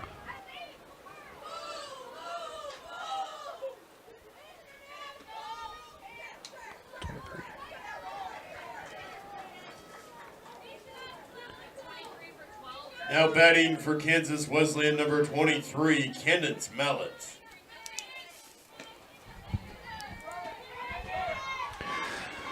So Reeder seeing one batter and getting a backwards K, which was huge for the Blue Jays, as they have 2 outs now. Cadence Mallett's going to step in to pinch hit for Josie Burr. She'll take a called strike 1. Mallett currently batting .329 on the season. Played in 27 games, started all of those 27 games. She's got 85 at-bats, 12 runs, 28 hits, 4 doubles, 1 triple, 1 homer, and 12 RBIs. As that second pitch is going to be in there for another called strike. Turbide Reeder came out of the bullpen carving. And I know she's only faced 2 batters so far, but she is an elite relief pitcher. Third pitch is going to be fouled off to the right side, almost into the Tabor dugout. And that was just barely fouled off, too. Yeah, she did not get much of that one. But right idea there by Chloe Turbide Reeder. Mallet shows bunt. She'll pull out of it. She'll foul it off to stay alive in the at-bat.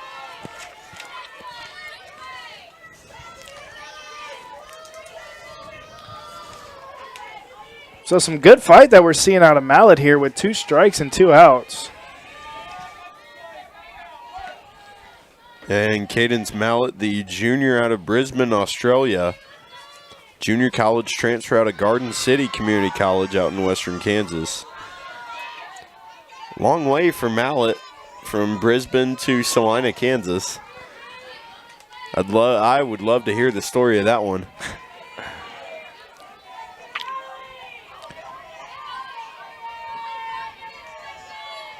Mallet shows bunt. She'll pull out of it. That one's going to be foul and out of play. 4th foul ball for Cadence Mallet.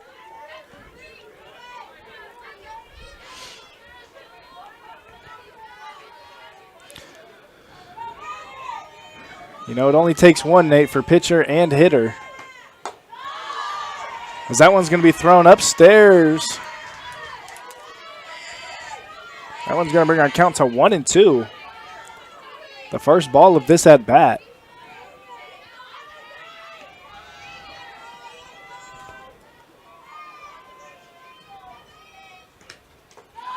That one's going to be low and in the dirt. Moreno's going to have a nice stop there to stop the runners from advancing. 2-2 the count with 2 outs. That one's going to be ripped foul once again. Down the left field. Oh, Chloe Turbide Reeder has thrown 13 pitches so far. 9 of them have been to Cadence Mallet.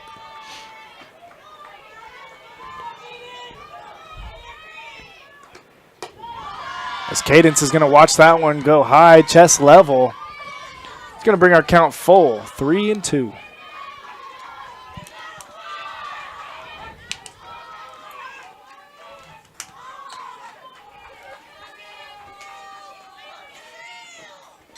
That's going to be a swinging strike 3. And Moreno went for the tag, but missed.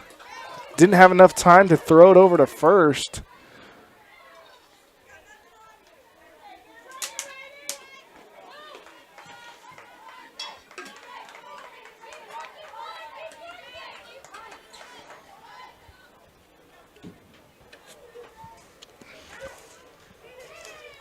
As it looks like we're going to have a running set. Well, Josie Burr is going to come back in for Cadence Mallet, and she's going to run the bases for her as the Coyotes have runners on the corners. You got number 2, Brooklyn Lang on third, and number 12, Josie Burr on first.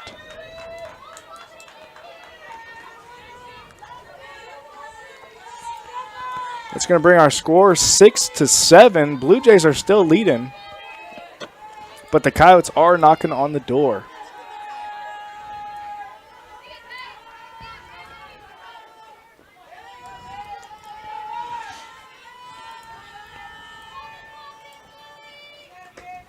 That one's going to be ripped up the middle. That is going to bring Lang home, and that's going to put Burr on second. It's going to be a single. It's going to be a single there for Haley Summers.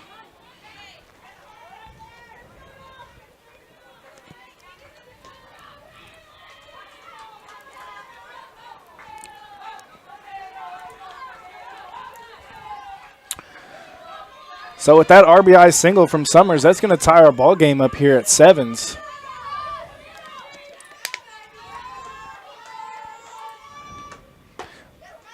Blue Jays do have 2 outs. They're looking for that third one, as that is an inside pitch called a ball. 1-0 the count to Jenna Soul.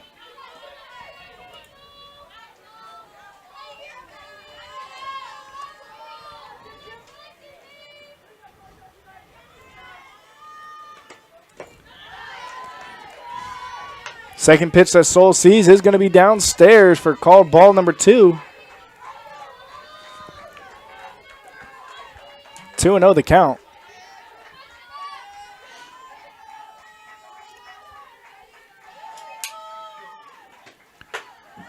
We talked about this. This is going to be back and forth the entire game.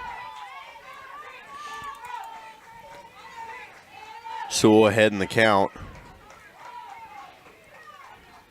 Head coach Ryan Cooper is going to talk to his first base coach, Sam Huffstickler.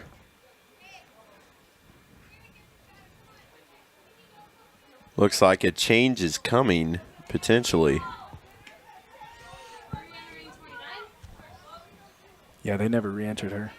Oh, they never re-entered Haley Summers. To come back and pinch run for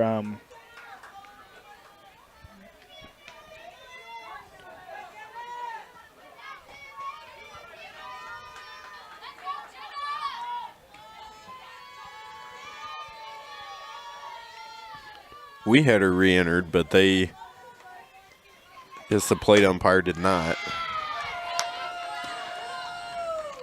as Reeder finds the strike zone there. It's right down the pipe. 3-1 the count now.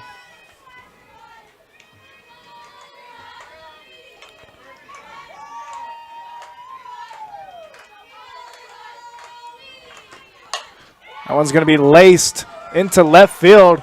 They're going to hold her up at third. So the bases are going to be juiced for the girl who hit a home run this last inning. And that's going to be Kiera Hammond. Now batting for the Coyotes, number 34, Kiera Hammond.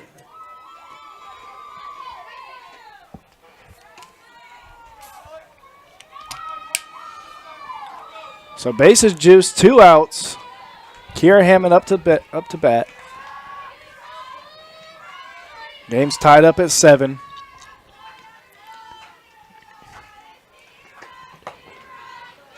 First pitch to Hammond is outside for called ball 1.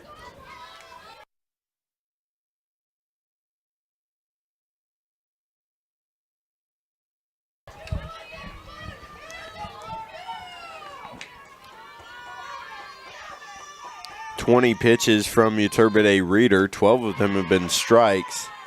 That one's down the middle, but it is just downstairs for ball 2.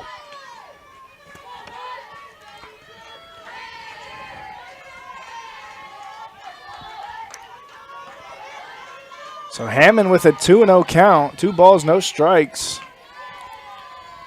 Uturbide Reeder looking to get that final out of this inning, and it is going to drop in the middle. The Blue Jays were kind of shifted over. So Hammond will get a 2 RBI single. She brings 2 Coyotes around. That's going to put runners on the corners, first and third. Trinity Miller is due up to the plate. Stepping in for the Yotes, number 21, Trinity Miller. 9-7 lead here for Kansas Wesleyan. 6 runs coming in this top of the 5th. First pitch to to Miller, is going to be on the outside edge of the strike zone for called strike 1.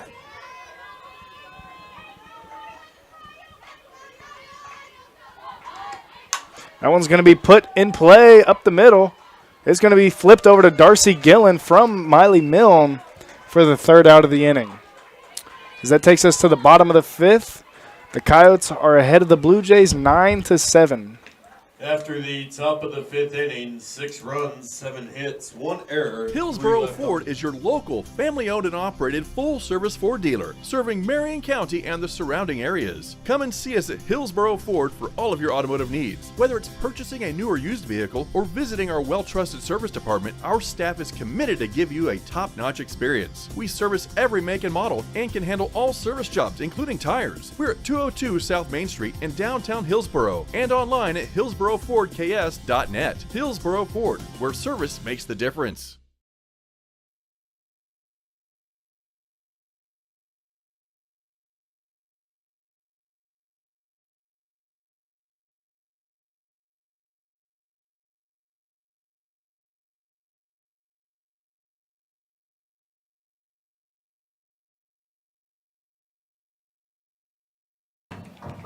Leading off for the Blue Jays, a left fielder number 14, Michaela Garasio. So here in the bottom of the 5th, the Blue Jays are looking to scratch and claw their way back from a 2-run deficit that they just put on.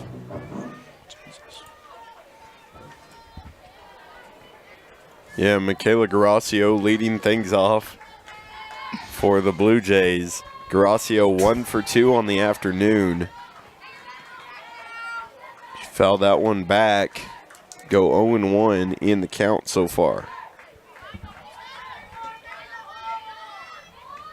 0-2, excuse me. She'll show bunt here. That one's going to be low and in the dirt and actually get by the catcher.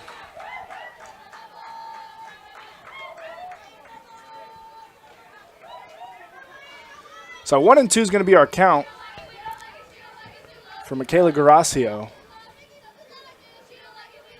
Garasio trying to do something big here to lead things off. She's going to poke that one out to left field, and left fielder's going to be playing in. She'll be camped right under it. Digging in for the Blue Jays, the right fielder number 20, Reese Heffley.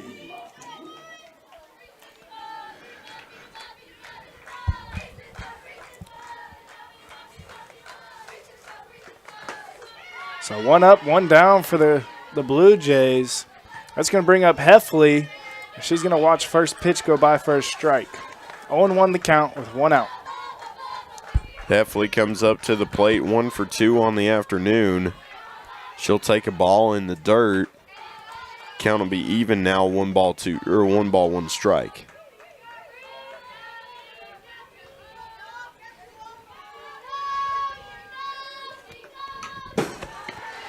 As that pitch is fouled back here to the backstop, it's going to leave our count at 1-2.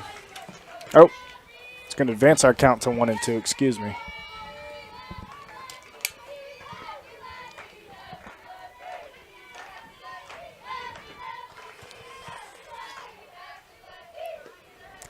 As that one is thrown behind Heffley for ball number 2. It just barely missed her right shoulder blade. I almost thought it hit her, but I think it was just a couple inches off. 2-2 to count here to Reese Heffley.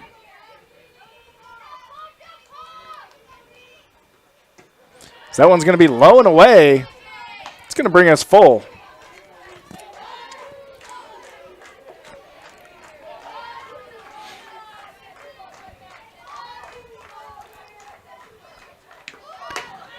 And that's going to walk Heffley as it's high and inside. And that was a heater. Just right inside to Heffley. Digging in for the Blue Jays, the center fielder number 22, Lauren Roberts.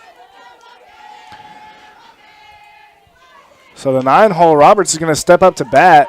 She's going to watch first pitch go by for a strike that catches that outside edge of that plate. Roberts 0 for 1 on the afternoon. She did get on base her last time up. Hit by the pitch, square in the shin, actually.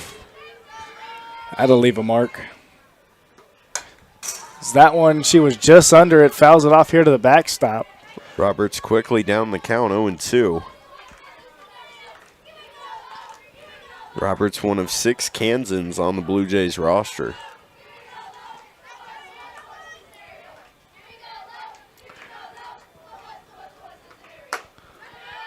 Pitch is outside for ball 1. Collier at 87 pitches so far. 54 strikes. Swing and a miss. Roberts will take a seat. It's going to bring up Peyton Staley.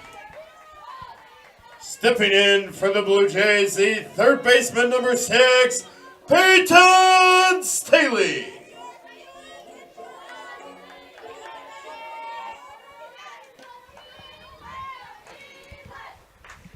So top of the order for the Blue Jays here with 2 down in the bottom of the 5th.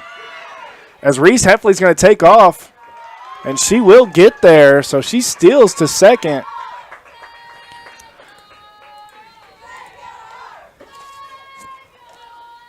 Heffley's got some wheels. Yeah. Good on her to look for the best opportunity to steal and take it. As a result, Staley ahead in the count, 1-0. She's going to drop one into get out. fair territory down the right field line. That's going to bring Heffley home from second after she steals it. All around, great job by the Blue Jays with 2 outs. Digging in for the Blue Jays, the second baseman, number 27, Miley Mill.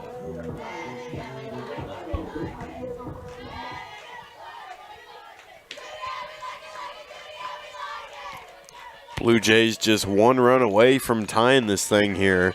First pitch to Miley Milne is inside for ball 1.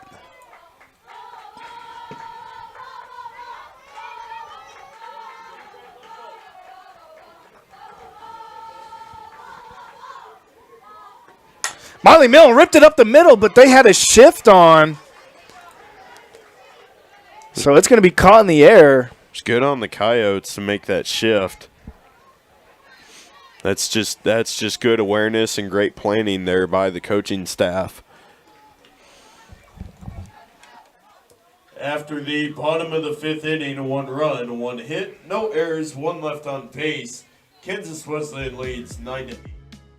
Don't let flashy ads and short-term specials with fine print entice you into hidden charges and slower speeds for your broadband. Work seamlessly, stream continuously, and game uninterrupted. TCW is the only provider that offers Hillsborough the reliability of an underground fiber connection to your home or business. Switch today to experience the best with TCW Fiber Internet.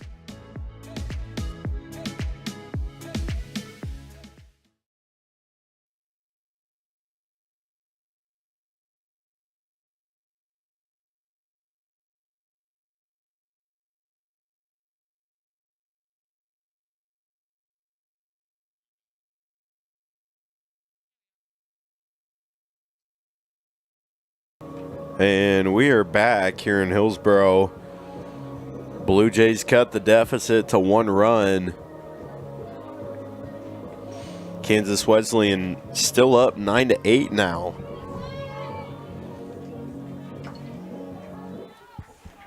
Now batting for the Yotes, number 8, Ellie Hahn.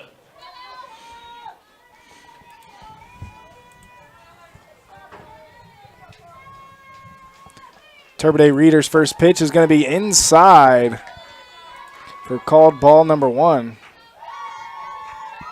Ellie Hahn stepping in, 1 for 3 on the afternoon. 1 strikeout. Turbide Reader at 25 pitches so far. Hahn asked for time, was not given to her, so she's got to stay in there. She fouls that one off. That's going to bring our count to 1-1.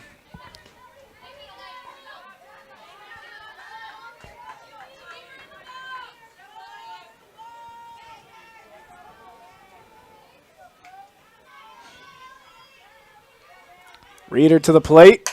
That one's going to be ripped foul down the third base line. Yeah, good way to get in ahead of the count there for Chloe Turbide Reader. even if it was fouled off. So 1-2's the count to Hahn. Just got to find that sweet spot. Here comes the pitch.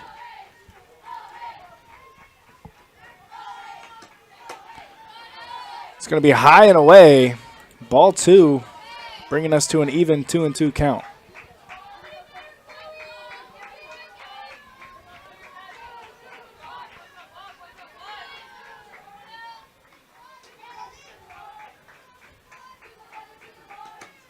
This one's going to be popped up. It's going to stay in the infield. Darcy Gillen calling it, and she's going to be there for the catch for out number 1. Stepping in for the Coyotes, number 5, Bree Kuchkow.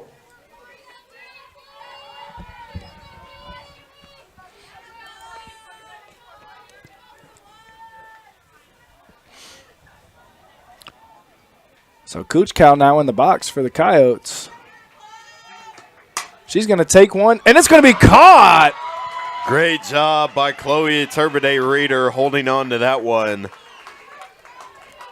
Kind of snow coned it and then brought it back in.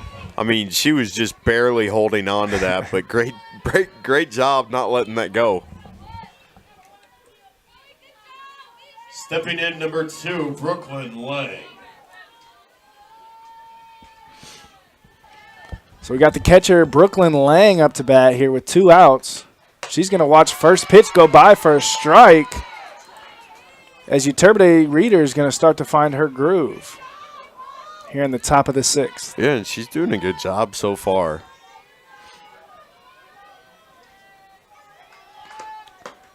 That one is also going to be in there for a called strike, bringing us to no balls, 2 strikes, 2 outs.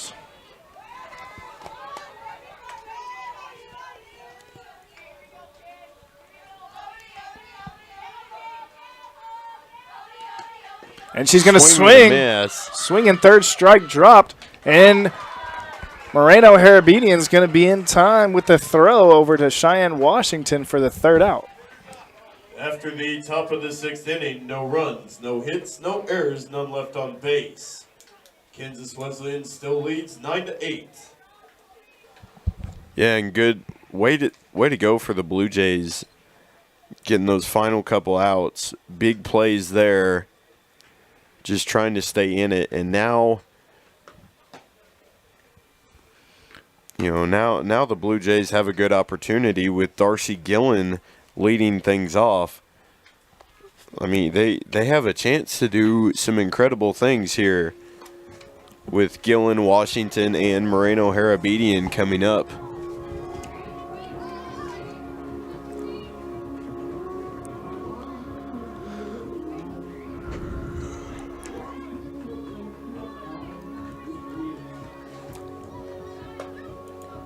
And Caitlin Collier currently sits at 92 pitches on the afternoon. She's thrown 5 complete innings. She's got 8 earned runs, 2 strikeouts, and 2 walks. Leading off for the Blue Jays, the shortstop, number 8, Darcy Gillen.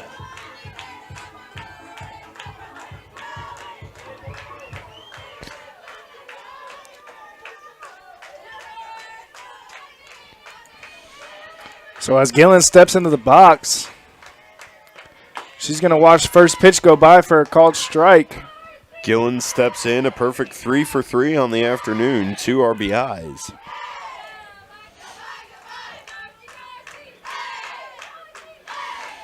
You never want to see Gillen, but especially when you're the team that's up and you see Gillen and she's got the opportunity to put her team back in the lead or tie the game, you really don't want to see her then.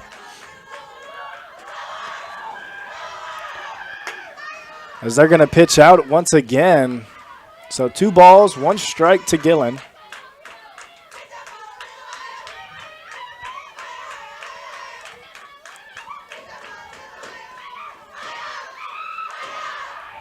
Collier at 95 pitches. Called strike 2. Will bring the count even at 2-2.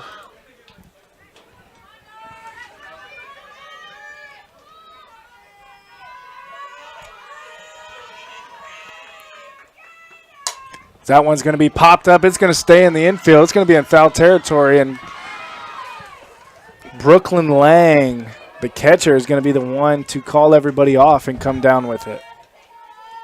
Stepping up to the plate for the Blue Jays, the first baseman, number 42, Cheyenne Washington.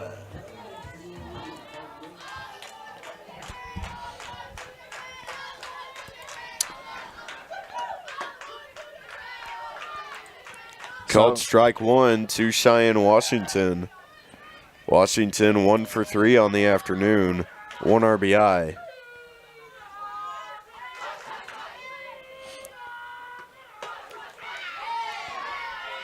It's going to be an inside pitch called a strike. That's going to bring our count to 0-2 for Washington.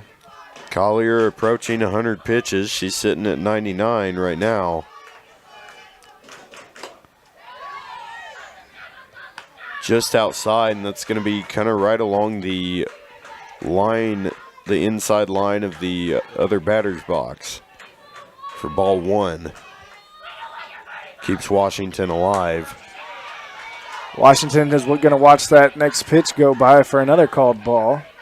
It's going to bring us to 2-2. Yeah, even count here. We've seen Washington do some big things down in the count or with 2 strikes. She's going to poke that one. It's going to be in shallow center. Center fielder is going to get there in time to make the play. It's Josie Burr. Now batting for the Blue Jays, the catcher, number 3, Candace Moreno Harabidia.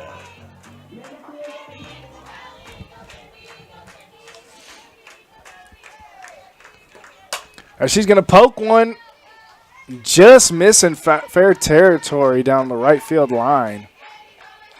Candace Moreno Harabidian, the freshman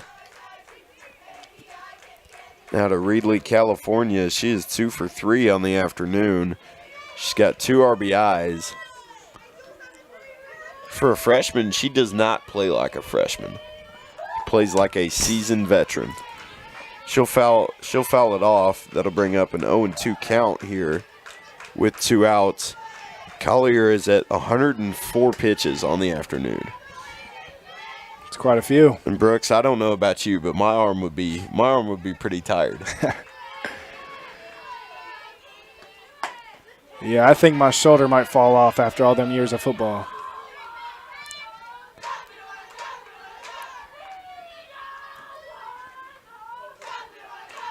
So 1-2 the count to Moreno Harabidian. 2 outs for the Blue Jays. She's going to watch that off-speed miss low. She has a funky little hitch when she throws her off speed. I don't know if that's on purpose or if that's just the way she kind of is used to throwing it. That one's going to be poked high. The shortstop's going to be camped under it, and she will come down with it. So number 11, Callie Warsham with the catch. After the bottom of the 6th inning, no runs, no hits, no errors, none left on base. The Coyotes lead 9-8. And we will take a very short commercial break here, but don't go anywhere. You're watching Tabor College softball right here on the Tabor College Blue Jay Network. Create an estate plan that values what you value. The Biblical Estate Design Service from MB Foundation is a will planning service that brings your faith into the process of preparing a God-honoring estate plan. Many donors of Tabor College have used this service to create their plan and have chosen to leave a gift to the college, a gift that will have a lasting impact on future generations of Tabor students. Learn more at mbfoundation.com/Tabor and get started on your plan today. MB Foundation, giving meaning to money.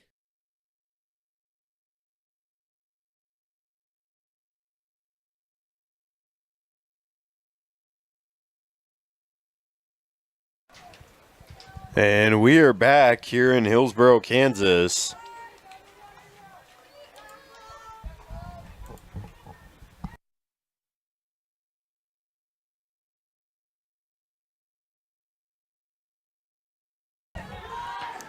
back here in Hillsboro, Kansas, as Kansas Wesleyan continues to lead going into the top of the 7th inning. Callie Warsham's going to lead things off.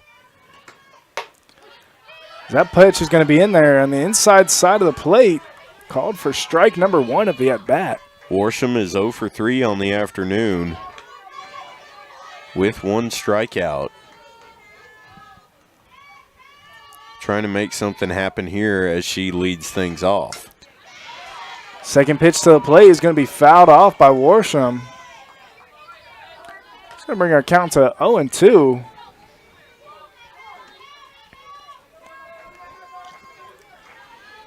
Good start for your Turbide Reader. Yeah, she's just got to keep doing what she does best. Right down the middle. And Swing there and it a is. miss. Spoke it into existence there, right down the middle. Leadoff strikeout for Chloe Turbide Reader. Digging in for the Oaks, number 12, Josie Burr.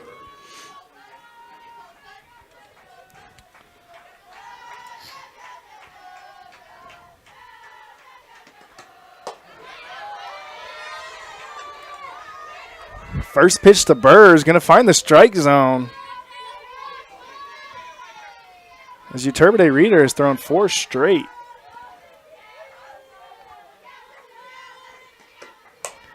That one's going to be poked into foul territory. Cheyenne Washington was hustling to get there. Caught it a 1 hop off the ground. Yeah, good effort there by Washington. 0-2 count here to Burr, who is 0 for 2 on the afternoon. Pitch is downstairs for the first ball of the at-bat here. Not a bad miss, though. Not a bad miss at all. No, not at all. She has location. She has location right for the most part. Just needs to get it up a little bit higher. Mm-hmm. It's always good to keep that batter thinking, too. So that pitch is going to miss outside, bringing a count to 2-2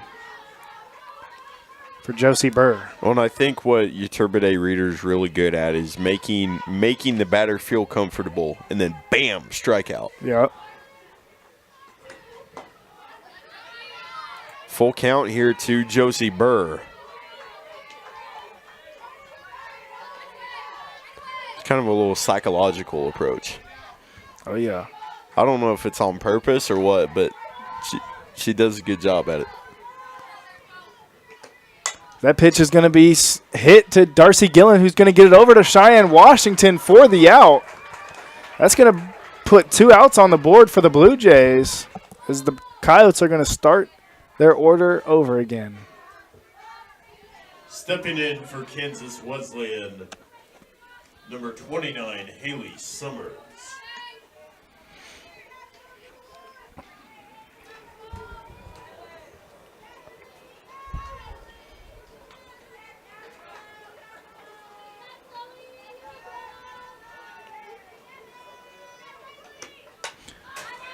First pitch to Summers is going to be fouled off here to the backstop. Yeah, Summers 3 for 4 on the afternoon. 1 RBI. Quickly behind in the count, 0-1. Second pitch is going to be hit foul into the Blue Jay bullpen.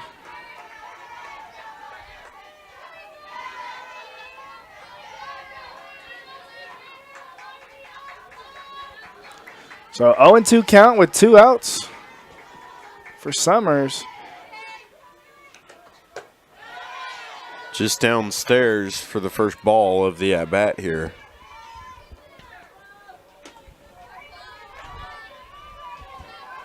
Wind starting to pick up a little bit.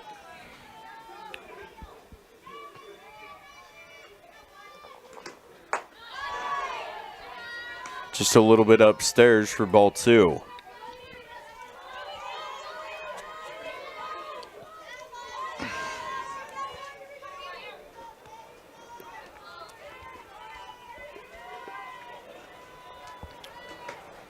So this one's going to be poked. It's going to stay in play. Michaela Garasio is going to make the catch on the fence. Brooks, that's a Sports Center play there. That's crazy. What a snag there by the senior Michaela Garasio. That's a Sports Center play if I've ever seen one. She's crashing into the fence. Got wind variable. Got a barrier. Way to put her body on the line, too. Exactly. After the top of the 7th inning, no runs, no hits, no errors, none left on base. The Coyotes lead 9-8. Yeah, just absolutely solid effort there by Garasio.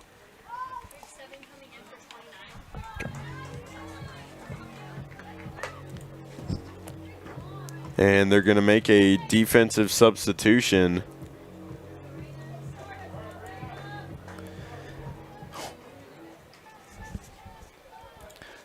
Now, I apologize if I butcher this, but number 7, Krista Yakayani, is going to come in for Haley Summers. Leading off for the Blue Jays, number 5, Rita Enriquez.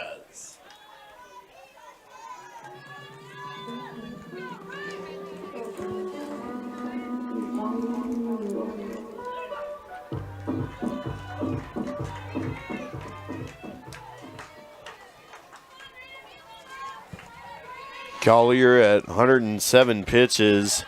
That's going to be in the right side batter's box for ball number 1.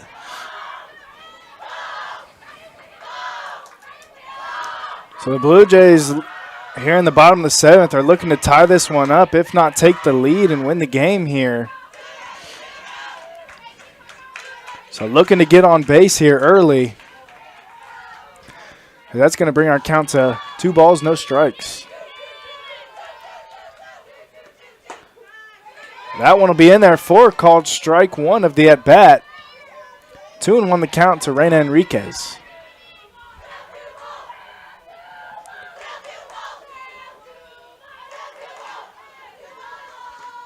As Enriquez takes one deep, and it's gonna go! Oh my goodness! Reina Enriquez takes 1 yard to tie this ball game up here in the bottom of the 7th.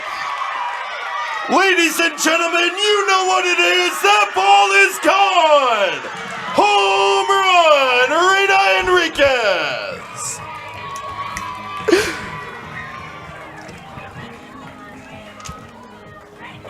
Oh my goodness. That was perfect. The smallest player on the Blue Jay roster just took Collier yard. Now batting number 14, Michaela Garasio. So we're all tied up here in the bottom of the 7th, 9-9. As that first pitch is going to be low to Garasio, called ball 1. And that was exactly what the Blue Jays needed there, Brooks. Absolutely smashed that one. I mean, she didn't even like. This one's slapped down to third base. It's going to be thrown over for the first out of the inning. So 1 down for the Blue Jays. That's going to bring up Reese Heffley. Digging in for the Blue Jays, the right fielder number 20, Reese Heffley. And going back to Enriquez, she didn't even baby that. She just absolutely smashed that one. As Reese Heffley takes a ball a little ways outside, she'll pull ahead in the count 1-0.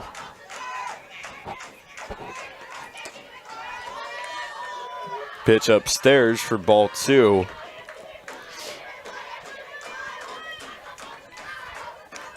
Blue Jays in a walk-off situation here. Anything that comes across the plate will end the game.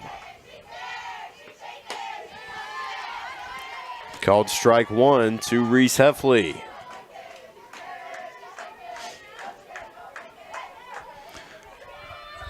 Two balls, 1 strike, 1 out. As Heffley's going to watch that second strike go by. That's going to bring us to 2-2. Collier at 117 pitches on the afternoon. been doing a solid job there. As that one is in the other batter's box. Had Heffley been a righty, probably would have hit her. Full count here to Reese Heffley.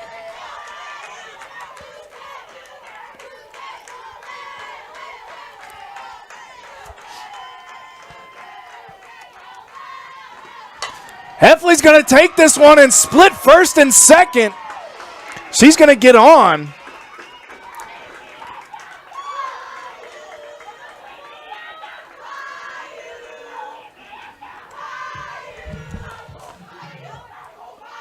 Now batting for the Blue Jays, the center fielder number 22, Lauren Roberts.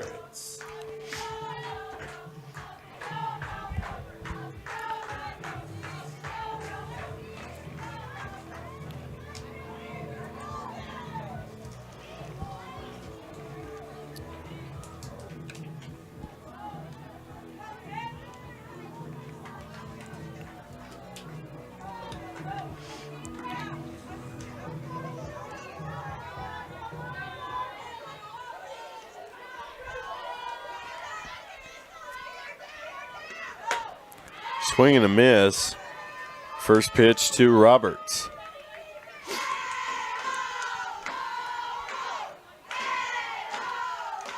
One runner on, one out.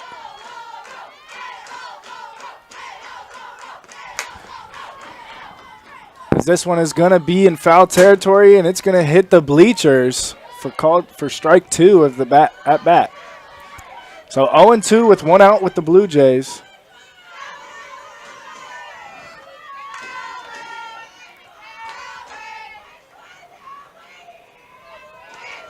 Roberts is looking to do something here.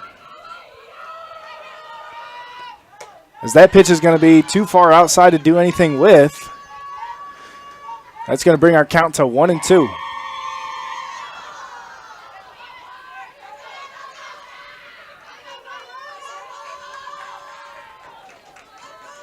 Pitch on the way. It's going to be just upstairs. Roberts is going to bring it back to 2-2. Yeah, count now even to Roberts.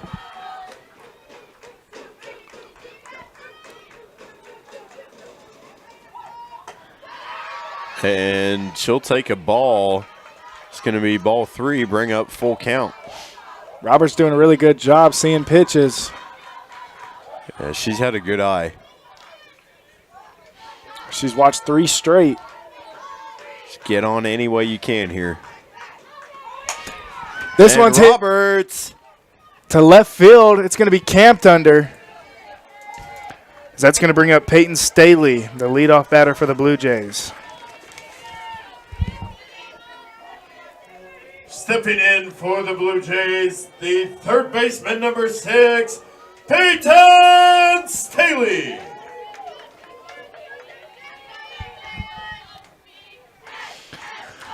So the Blue Jays are down to their last out here in the bottom of the 7th. And this is where things have the potential to get really exciting, folks. Got one runner on, 2 outs. Peyton Staley's no slouch. She's pretty good. Not at all. She's their 3rd best hitter in the lineup. Yeah, she's 2 for 4 on the day so far. She'll take ball 1 to even up the count here. Kaylin Collier at 127 pitches so far. Staley's going to get it on the ground, and she's not going to beat the throw. That's going to take us to extras as we're going to go into the top of the 8th. And we will take a quick break, and we'll be right back after this commercial. Don't go anywhere. You're watching Blue Jays softball right here on the KCAC network. At Baumgar's, we want to be your one-stop shop. From DeWalt power tools to workwear and footwear, plus seasonal goods, livestock feed, pet food, and so much more. Family owned and operated for more than 70 years, we knock ourselves out to deliver legendary customer service. And with more than 100 stores serving customers from the Midwest to the Rockies, we strive to have What you need when you need it at Baumgart's.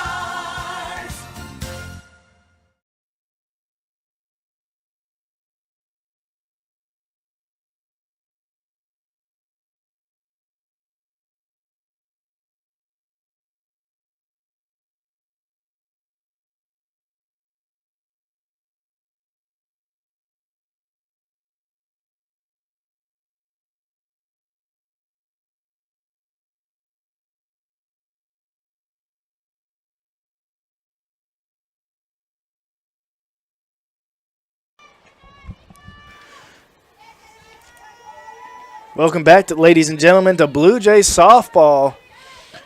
We got a tie ball game going into extra innings. Here we're going to start it off with Jenna Sewell in the top of the 8th.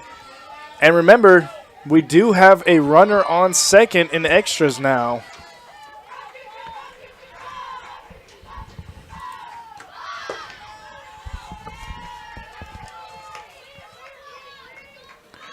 As Sewell showed bunt, she pulled back in time. It's going to be called ball number 1. 1-0 to the count.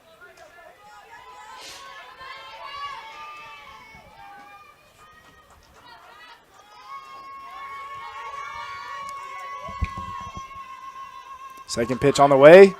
Also going to show bunt, but she's going to get it back in time. Similar result to the first pitch. Low and in the dirt. 2-0 is the count.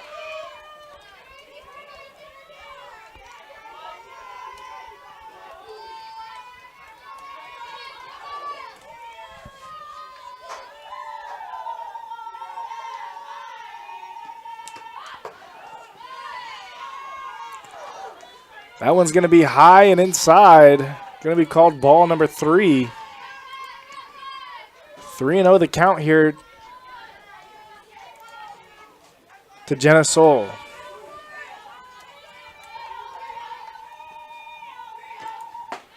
As that one is going to find the strike zone. It's going to catch that inside edge of the plate.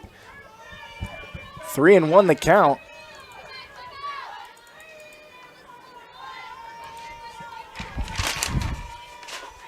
And the wind's picking up here again. It is blowing in.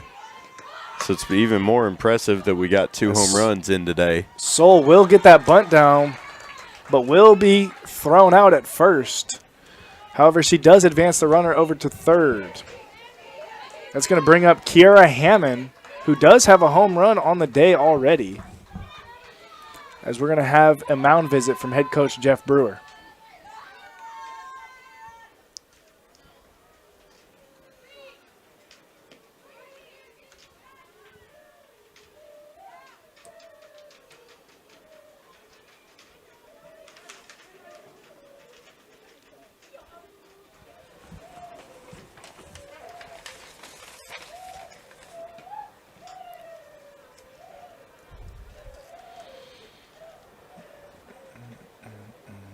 Yeah, the runner on third is Yakayani.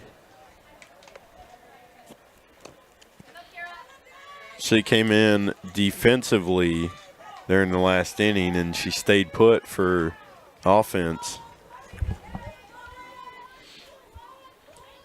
Now batting for the Utes, the designated player number 34, Kiara Hammond.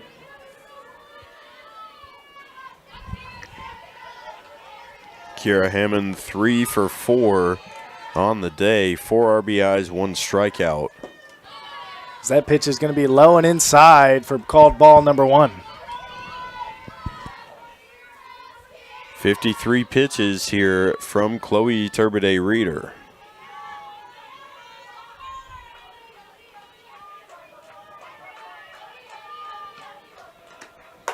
Swing and a miss. 1-1 the count now.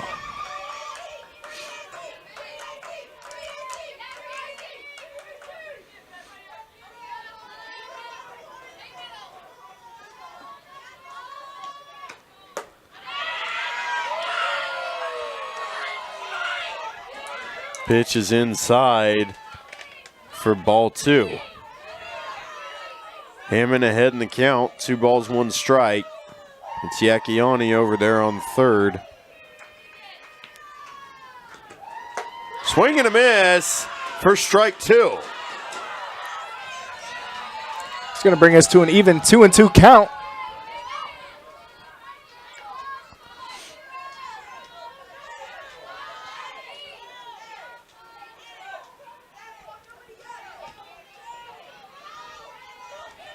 Turbide Reader is focused here. Here comes the pitch.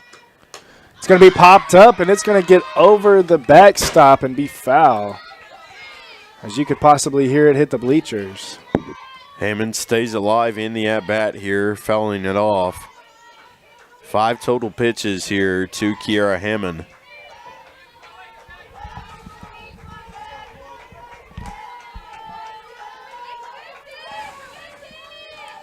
Turbide Reader to the plate. It's going to be swung on and fouled off to the right side and out of play.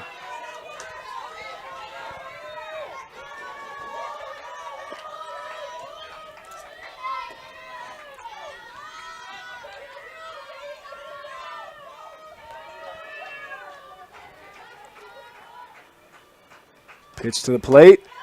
It's going to be high and inside. That's going to bring our count to full count, 3-2.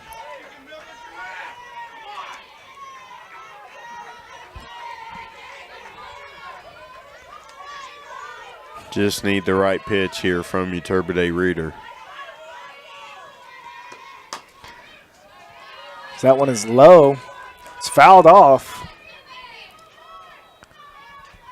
8 pitches, and looks like the defense is going to come talk to you, Turbide Reader. Nope, just going to hand her the ball. There were probably some words shared. Yeah, it did look like 3 of them were coming in to talk to her, but they're going to back off, let her do her thing. Payoff pitch to the plate. It's going to be ripped foul down the left field line.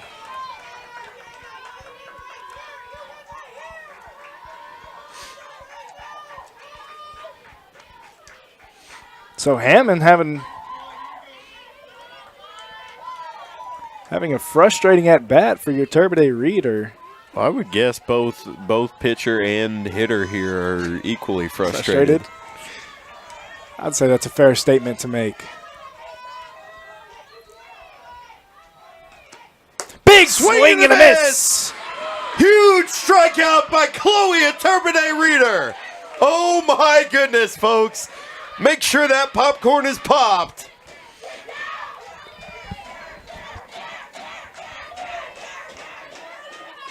Now batting for Kansas Wesleyan, number 21, Trinity Miller. So a huge, huge second out for the Blue Jays here in the top of the 8th. Keeping that runner honest at third after an intense battle.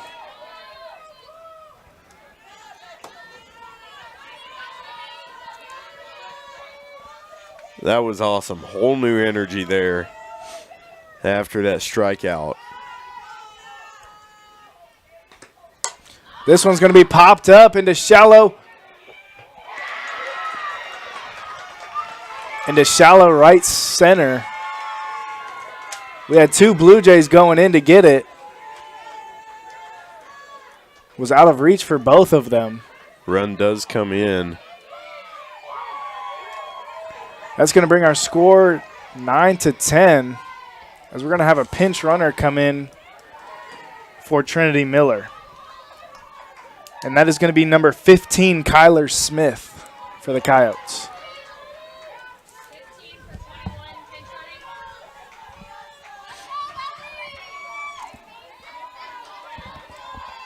Now batting number 8, Ellie Hahn.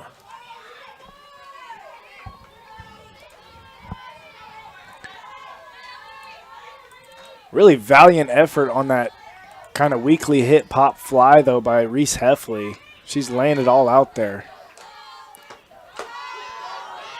First pitch to Hahn. It's kind of right on the inside of the strike zone for strike number 1.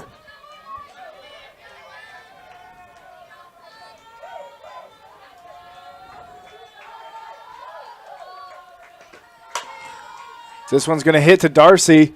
She's going to throw across to the tall Cheyenne Washington, who's just going to reach out and snag it. Yeah, that's going to be the third out of the inning. Good connection there from Gillen to Washington. That'll end the top of the 8th. And we'll be right back after this quick commercial break. Infinity Fitness is open 24/7 for all of your fitness needs on your schedule. Whether you're looking to improve on basic health knowledge or are looking to powerlift or bodybuild, start with Infinity Fitness. We've got the facilities, trainers, and equipment to help you meet your goals. Join the Infinity Fitness family today. Call us at 620-877-0220. Infinity Fitness is located at 115 North Main Street in Hillsboro and online at infinityfitnessks.com.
Welcome back, ladies and gentlemen.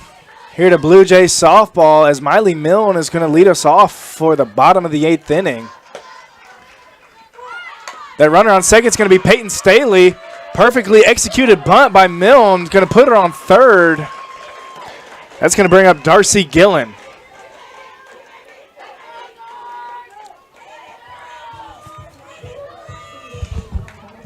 Now batting for the Blue Jays, number 8, Darcy Gillen.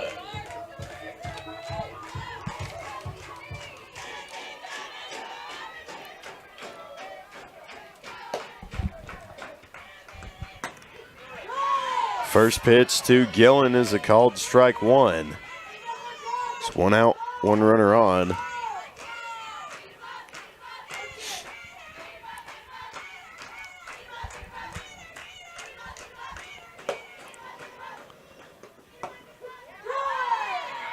That second pitch is also going to be in the exact same location, that low bottom corner of the strike zone. Nasty first 2 strikes here by Caitlin Collier. Collier sitting at 130 pitches on the afternoon. Hats off to her. She's having a decent day so far. Only 2 earned runs. No, excuse me, 9 earned runs. Gillen fouls it off.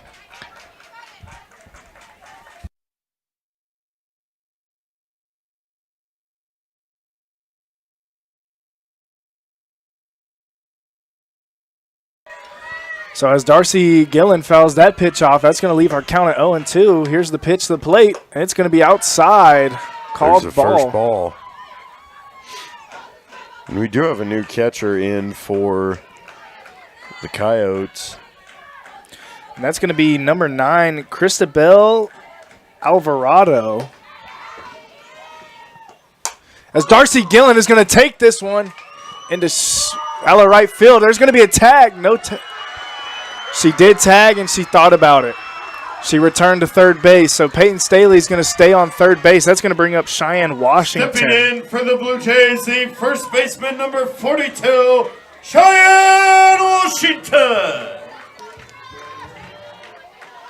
The Blue Jays have a shot here as Washington steps in.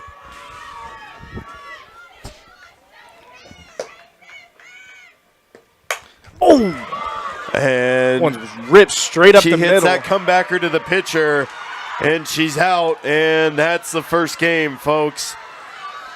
Disappointing ending for the Blue Jays, but a whole lot of entertainment here. Never a dull moment. I don't know about you, Brooks, but that was, wow. Hey, we said it earlier. Final score is Kansas Wesleyan 10, Tabor College 9. Game 2 will start in approximately 30 minutes.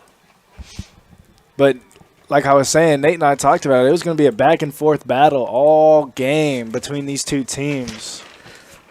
Yeah, and I mean, on paper, we talked about earlier at the start of the game that on paper these teams were really even, and that's exactly what it ended up being. Obviously you don't ever want to go straight off what it says on paper, but this matchup really lived up to that billing. And it's, as disappointing as the loss is for the Blue Jays, still you can't hate a competitive game. Not at all. And we'll finalize some stats here, and we'll get those final stats for you here in a second.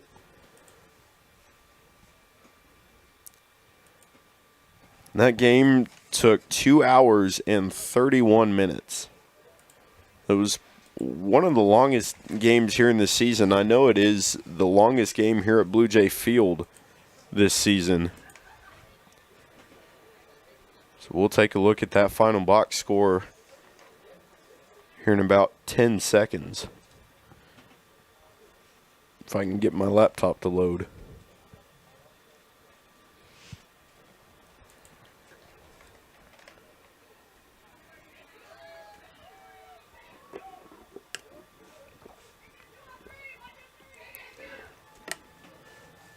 So for the Coyotes, Kira Hammond was the leader on offense with 4 RBIs and 3 hits. For the Blue Jays, Darcy Gillen and Candace Moreno-Harabedian each had 2 RBIs. Gillen with 3 hits. Peyton Staley, Moreno-Harabedian, Reina Enriquez, and Reese Heffley each had 2 hits on the afternoon. Peyton Staley, Miley Milne, Darcy Gillen, Cheyenne Washington, Candace Moreno-Harabedian, Reina Enriquez, and Lauren Roberts each had an RBI on the day, at least one. Darcy Gillen and Reese Heffley each had a stolen base. And then going on to the Coyotes side, Haley Summers had a stolen base. And Summers, Kira Hammond, Trinity Miller, Brianna Kuchkow, Brooklyn Lang, and Cadence Mallett each had at least 1 RBI.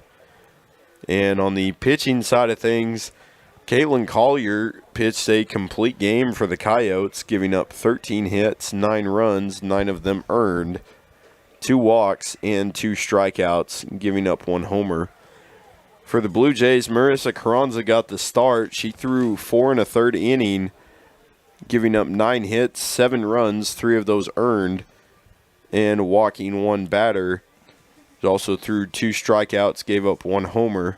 Chloe Turbide Reeder pitched the final 3 2/3, giving up 5 hits, 3 runs, none of them earned, and striking out 4 batters. So overall, pretty entertaining game. Disappointing result for the Blue Jays, but it definitely lived up to its billing. And hats off to Kansas Wesleyan, because that was just, any time you have a game like that, it sucks that there's a team that has to lose. Yeah. So. Well, we will be back here in about 30 minutes, folks. We hope you enjoyed Game 1. Go make dinner, go pop some popcorn, go wash the dishes, whatever you need to do. But don't go very far, and definitely don't turn that TV off, because if Game 2 is just like the first, it's going to be a great one. So for Brooks Gardner, I'm Nate Howard here on the Tabor College Blue Jay Network. We thank you for watching Game 1, and we'll see you back here for Game 2.